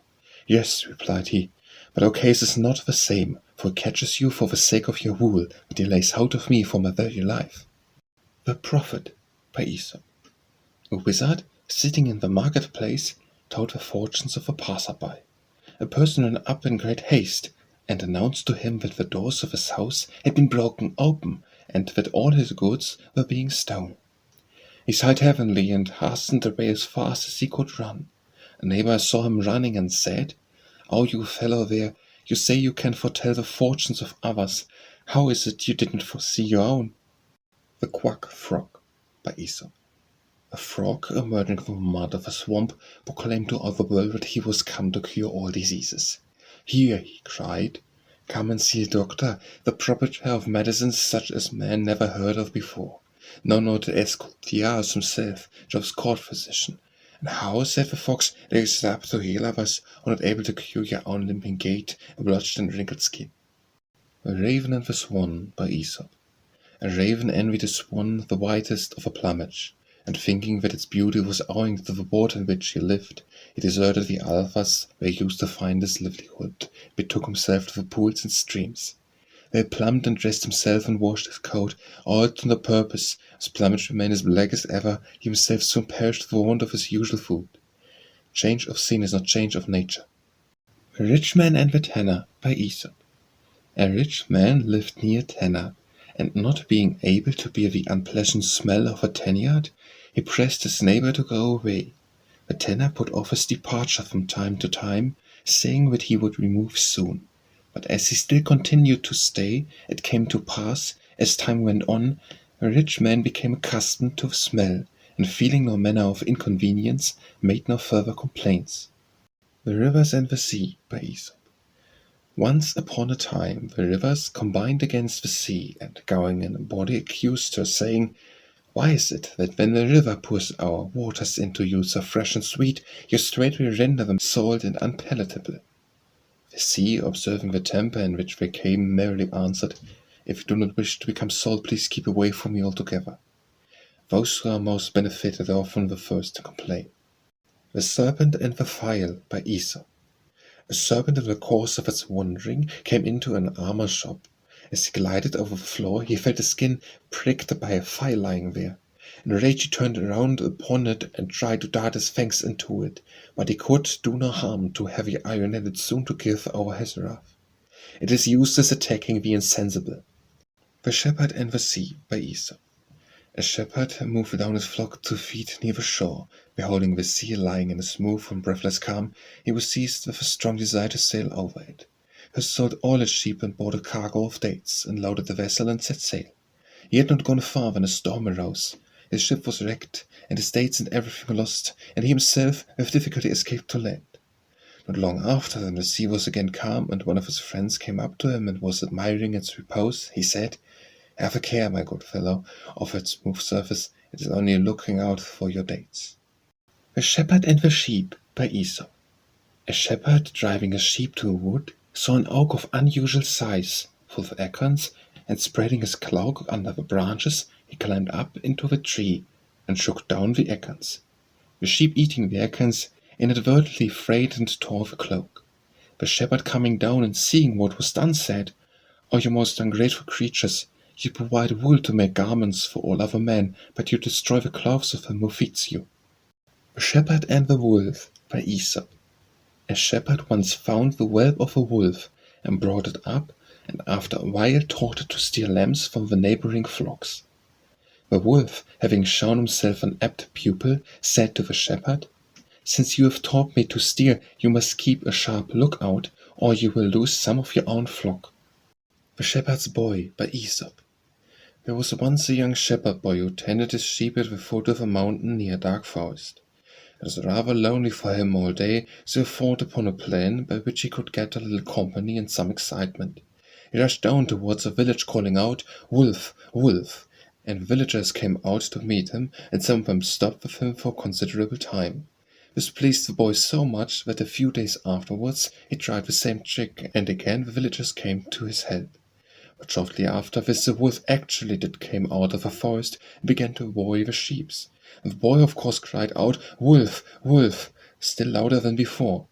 But this time the villagers, who had been fooled twice before, thought the boy was again deceiving them, and nobody stirred to come to his help. So the wolf made a good meal of the boy's flock. When the boy complained, the wise man of the village said, "A liar will not be believed, even when he speaks the truth." The Sick Kite by Aesop. A kite, who had been long very ill, said to his mother, "Don't cry, mother. Go and pray to the gods, that I may recover from this dreadful disease and pain." "Alas, my child," said the mother, "which of the gods can I entreat for one who has robbed all the alphas? A deathbed repentance is poor amends for the errors of a lifetime." The Sick Lion by Aesop. A lion came to the end of his days and lay sick unto death at the mouth of his cave, gasping for breath.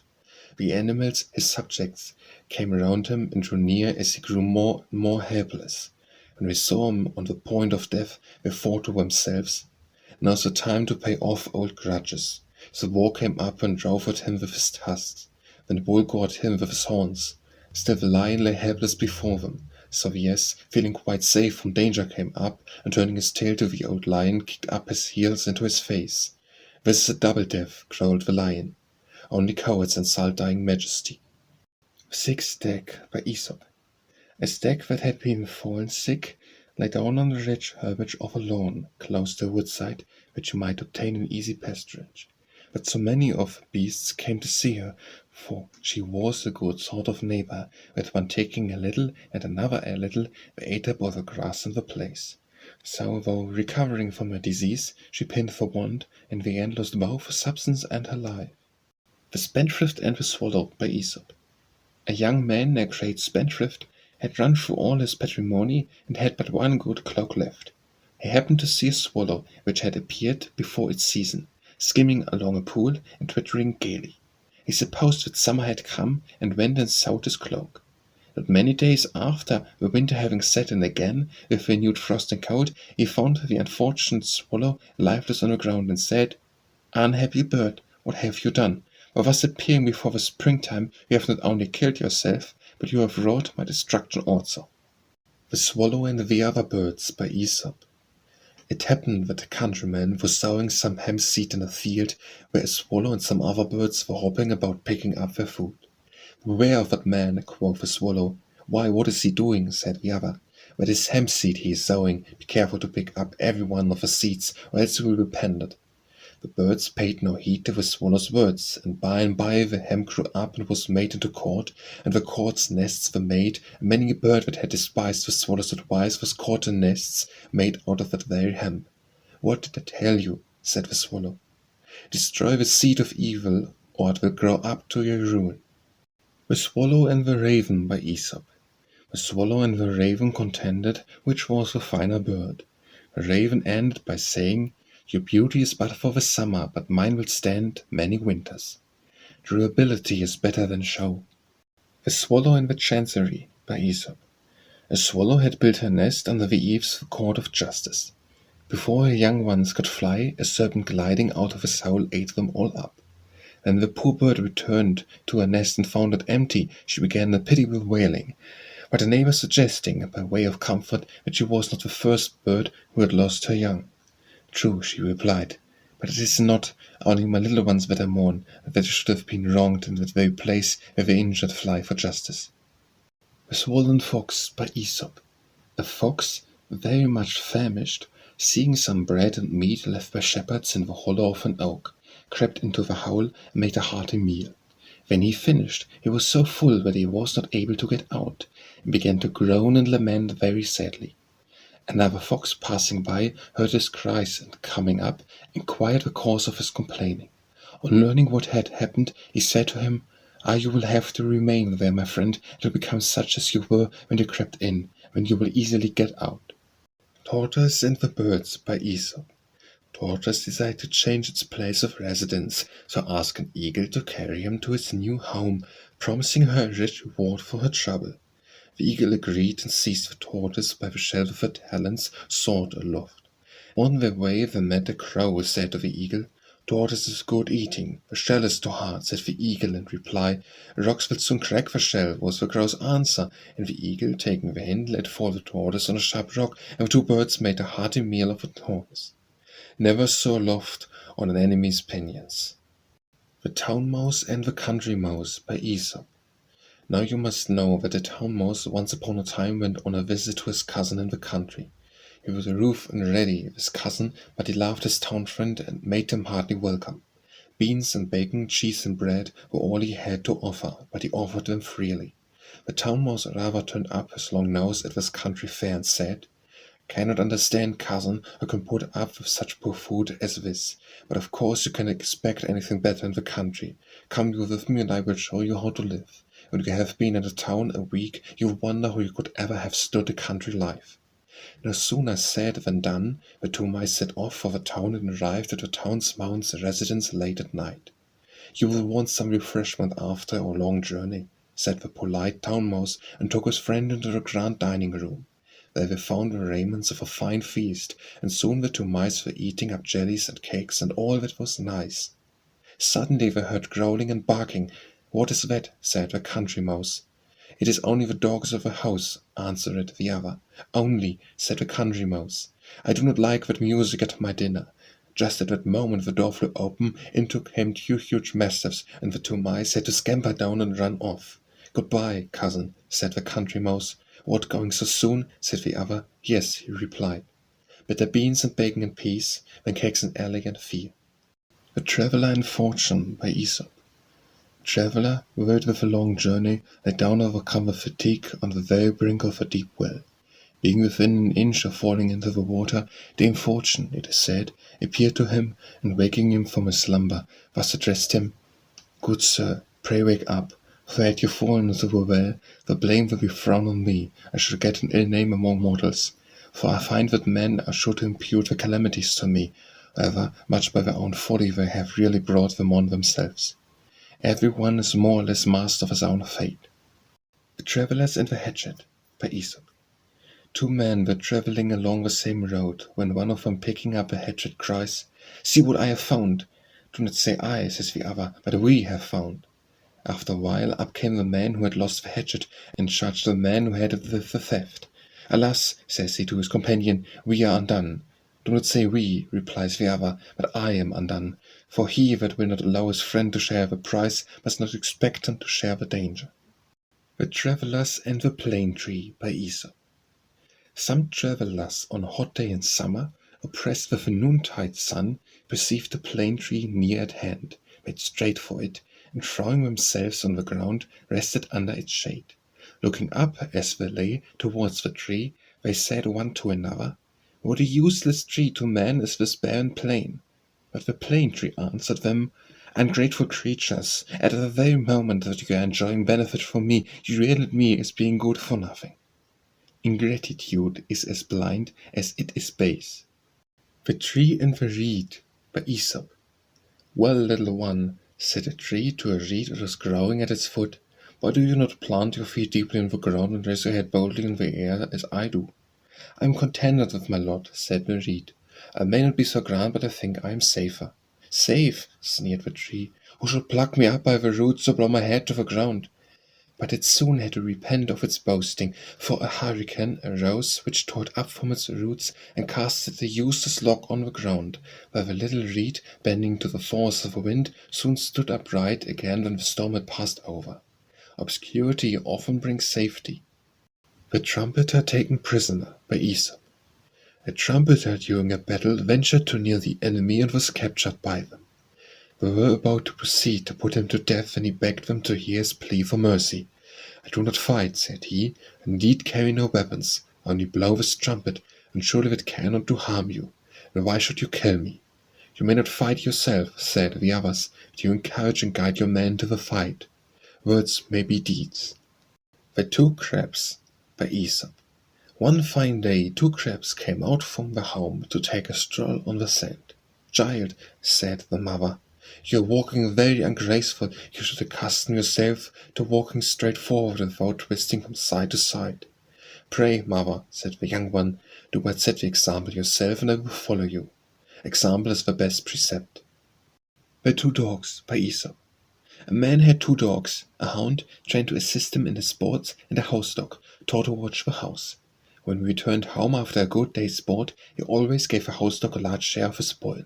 The hound, feeling much aggrieved at this, reproached his companion, saying, "It is very hard to have all this labor, while you who do not assist in the chase luxuriate on the fruits of my exertions." The house dog replied, "Do not blame me, my friend, but find fault with the master, who has not taught me to labor, but to depend for substance on the labor of others.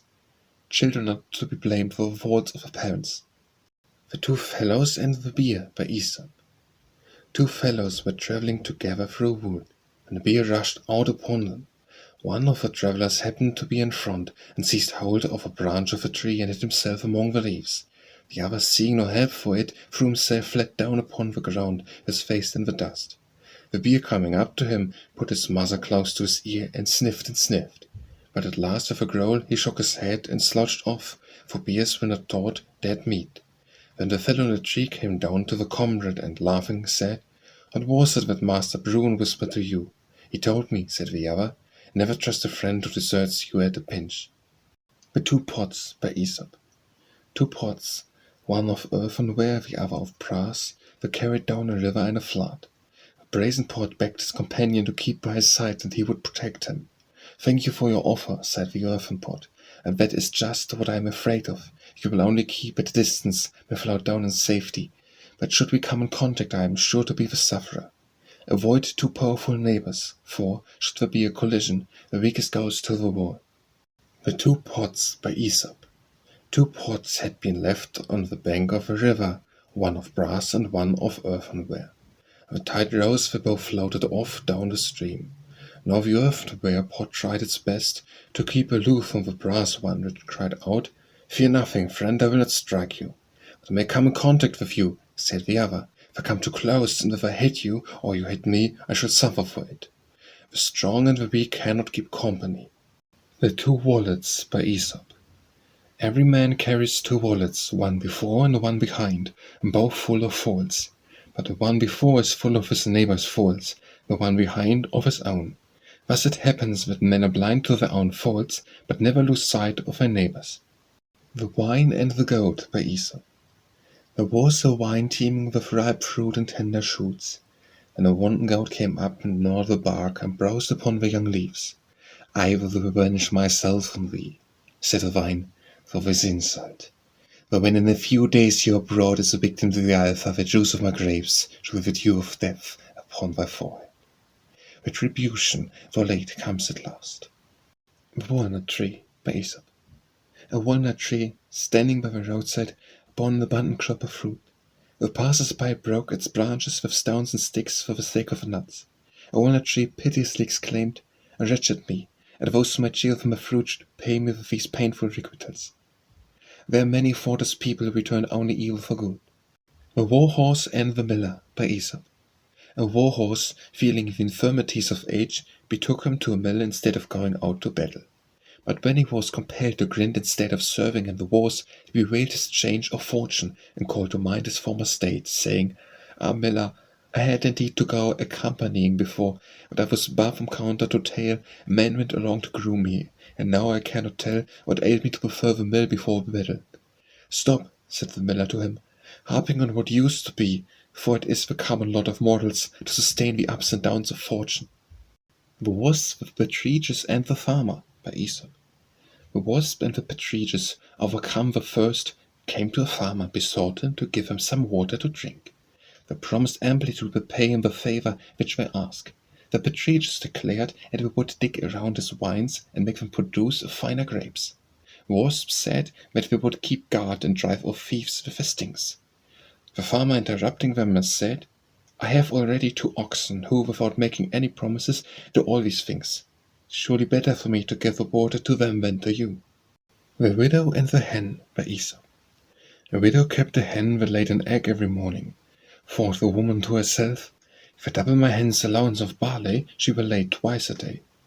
So she tried the plan, and the hen became so fat and sleek that she left off laying at all. The Widow and the Sheep by Aesop.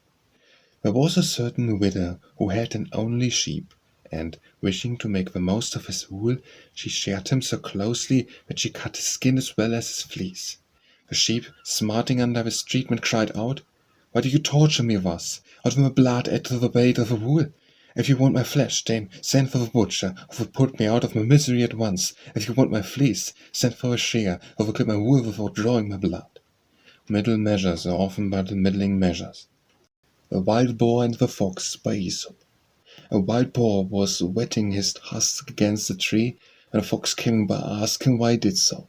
"For," said he, "I see no reason for it. There is neither hunter nor hound in sight, nor any other danger that I can see at hand." "True," replied the boar, "and the danger does arise, I shall have something else to do than to sharpen my weapons.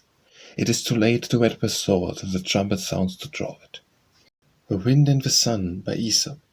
The wind and the sun were disputing which was the stronger.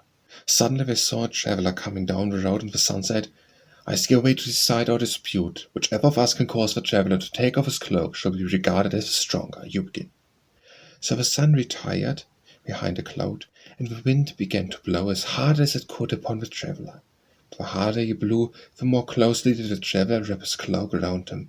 At last the wind had to give up in despair, and the sun came out and shone in all its glory upon the traveller, who soon found it too hot to walk with his cloak on. Kindness affects more than severity. The Wise and the Foolish Frogs by Aesop. Two frogs were neighbors.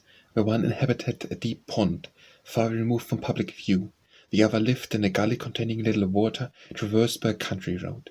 He that lived in the pond warned his friend, and entreated him to change his residence and to come and live with him, saying that he would enjoy greater safety from danger and more abundant food. The other refused, saying that he felt it so very hard to remove from a place to which he had become accustomed. A few days afterwards, a heavy wagon passed through the gully and crushed him to death under its wheels. A wilful man will have his way to his own hurt. The Wolf and the Crane by Aesop. A wolf had been goring on an animal he had killed, when suddenly a small bone and the meat stuck in his throat, and he could not swallow it. He soon felt terrible pain in his throat, and ran up and down groaning and seeking for something to relieve the pain. He tried to induce everyone he met to remove the bone.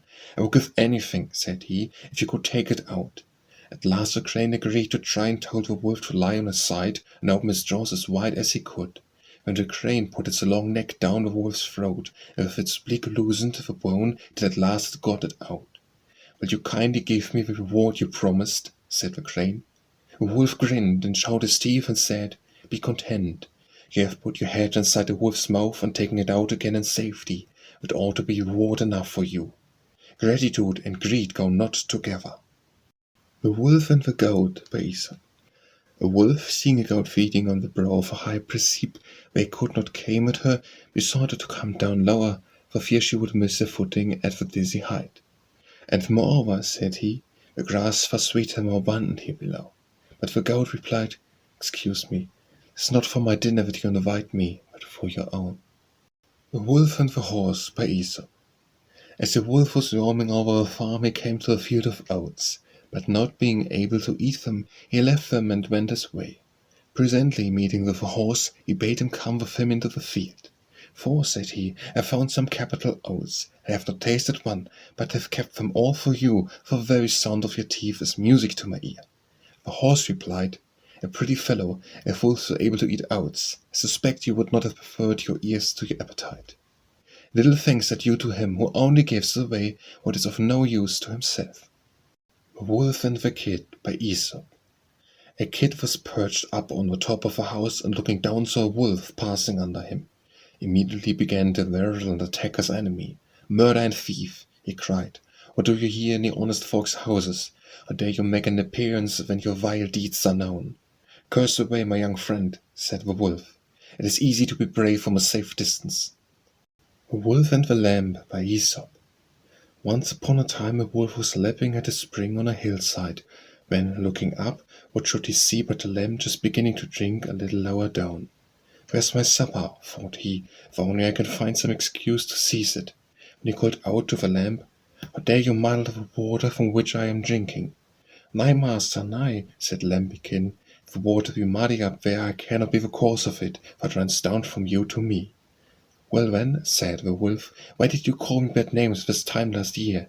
"That cannot be," said the lamb, "I'm only 6 months old." "I don't care," snarled the wolf. "If it was not you, it was your father." And with that he rushed upon the poor little lamb and ate her all up. But before she died, she gasped out, "An excuse will serve a tyrant." The Wolf and the Lion by Aesop. One day a wolf had seized a sheep from the fold and was carrying it home to his own den, when he met a lion, who straightway laid hold of the sheep and bore it away. The wolf, standing at a distance, cried out that it was a great shame, and that the lion had robbed him of his own. The lion laughed and said, "I suppose, then, that it was your good friend the shepherd who gave it to you." The Wolf and the Sheep by Aesop. A wolf that had been bitten by a dog, and was in a very sad case, being unable to move, called to a sheep, It was passing by, and begged her to fetch some water from a neighbouring stream. "For if you," said he, "will bring me drink, I will find meat myself." "Yes," said the sheep, "I make no doubt of it, for if I come near enough to give you the drink, you will soon make mincemeat of me." The Wolf and the Shepherd by Aesop. A wolf had long hung about a flock of sheep, and had done them no harm.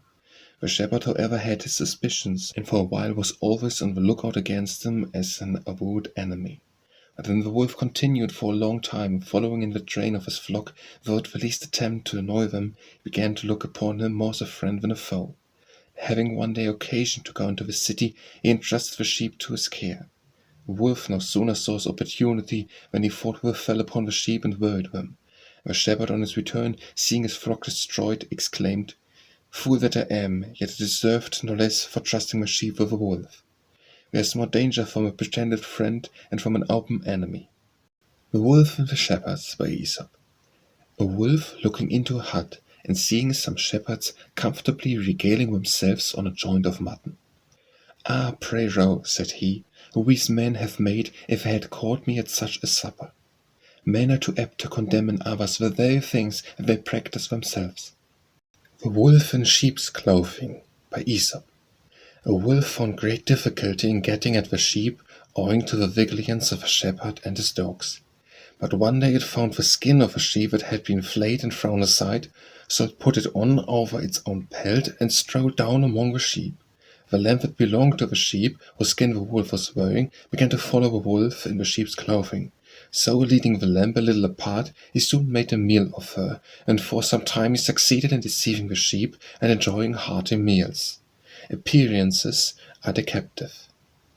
The Wolves and the Sheepdogs by Aesop. The wolves thus addressed the sheepdogs: "Why should you, who are like us in so many things, not be entirely of one mind with us, and live with us as brothers should? We differ from you in one point only. We live in freedom, but you bow down to and slave for men, who in return for your services flog you with whips and put collars on your necks. They make you also guard their sheep, and while they eat the mutton, throw only the bones to you. If you will be persuaded by us, you will give us the sheep, and we will enjoy them in common till we all are surfeited." The dogs listened favourably to these proposals, and, entering the den of the wolves, they were set upon and torn to pieces. The Woodman and the Serpent by Aesop. One wintry day a woodman was tramping home from his work when he saw something black lying on the snow. When he came closer, he saw it was a serpent, to all appearance dead. But he took it up and put it in his bosom to warm while he hurried home. As soon as he got indoors, he put the serpent down on the hearth before the fire. The children watched it and saw it slowly come to life again, and one of them stooped down to stroke it, but the serpent raised its head and put out its fangs and was about to sting the child to death. So the woodman seized his axe, and with one stroke cut the serpent in two. "Ah," said he, "no gratitude from the wicked." The Young Thief and His Mother by Aesop. A young man had been caught in a daring act of theft, and had been condemned to be executed for it. He expressed his desire to see his mother and to speak with her before he was led to execution, and of course this was granted. When his mother came to him, he said, "I want to whisper to you." When she brought her ear near him, he nearly bit it off. All the bystanders were horrified and asked him what he could mean by such brutal and inhuman conduct. "It is to punish her," he said. "I was young and began stealing little things, and brought them home to mother. Instead of rebuking and punishing me, she laughed and said, 'It will not be noticed. It is because of her that I am here today.' 'He is right, woman,' said the priest. 'The Lord hath said, Train up a child in the way he should go. When he is old, he will not depart therefrom.'" Venus and the Cat by Aesop. A cat, having fallen in love with a young man, besought Venus to change her into a girl in the hope of gaining his affections. The goddess, taking compassion on her weakness, metamorphosed her into a fair damsel, and the young man, enamoured of her beauty, led her home as his bride. As they were sitting in their chambers, Venus, wishing to know whether at changing her form she had also changed her nature, set down a mouse before her.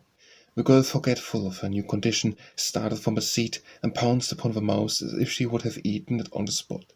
Thereupon the goddess, provoked at her frivolity, straight returned her into a cat again. What is bred in the bone will never out of the flesh.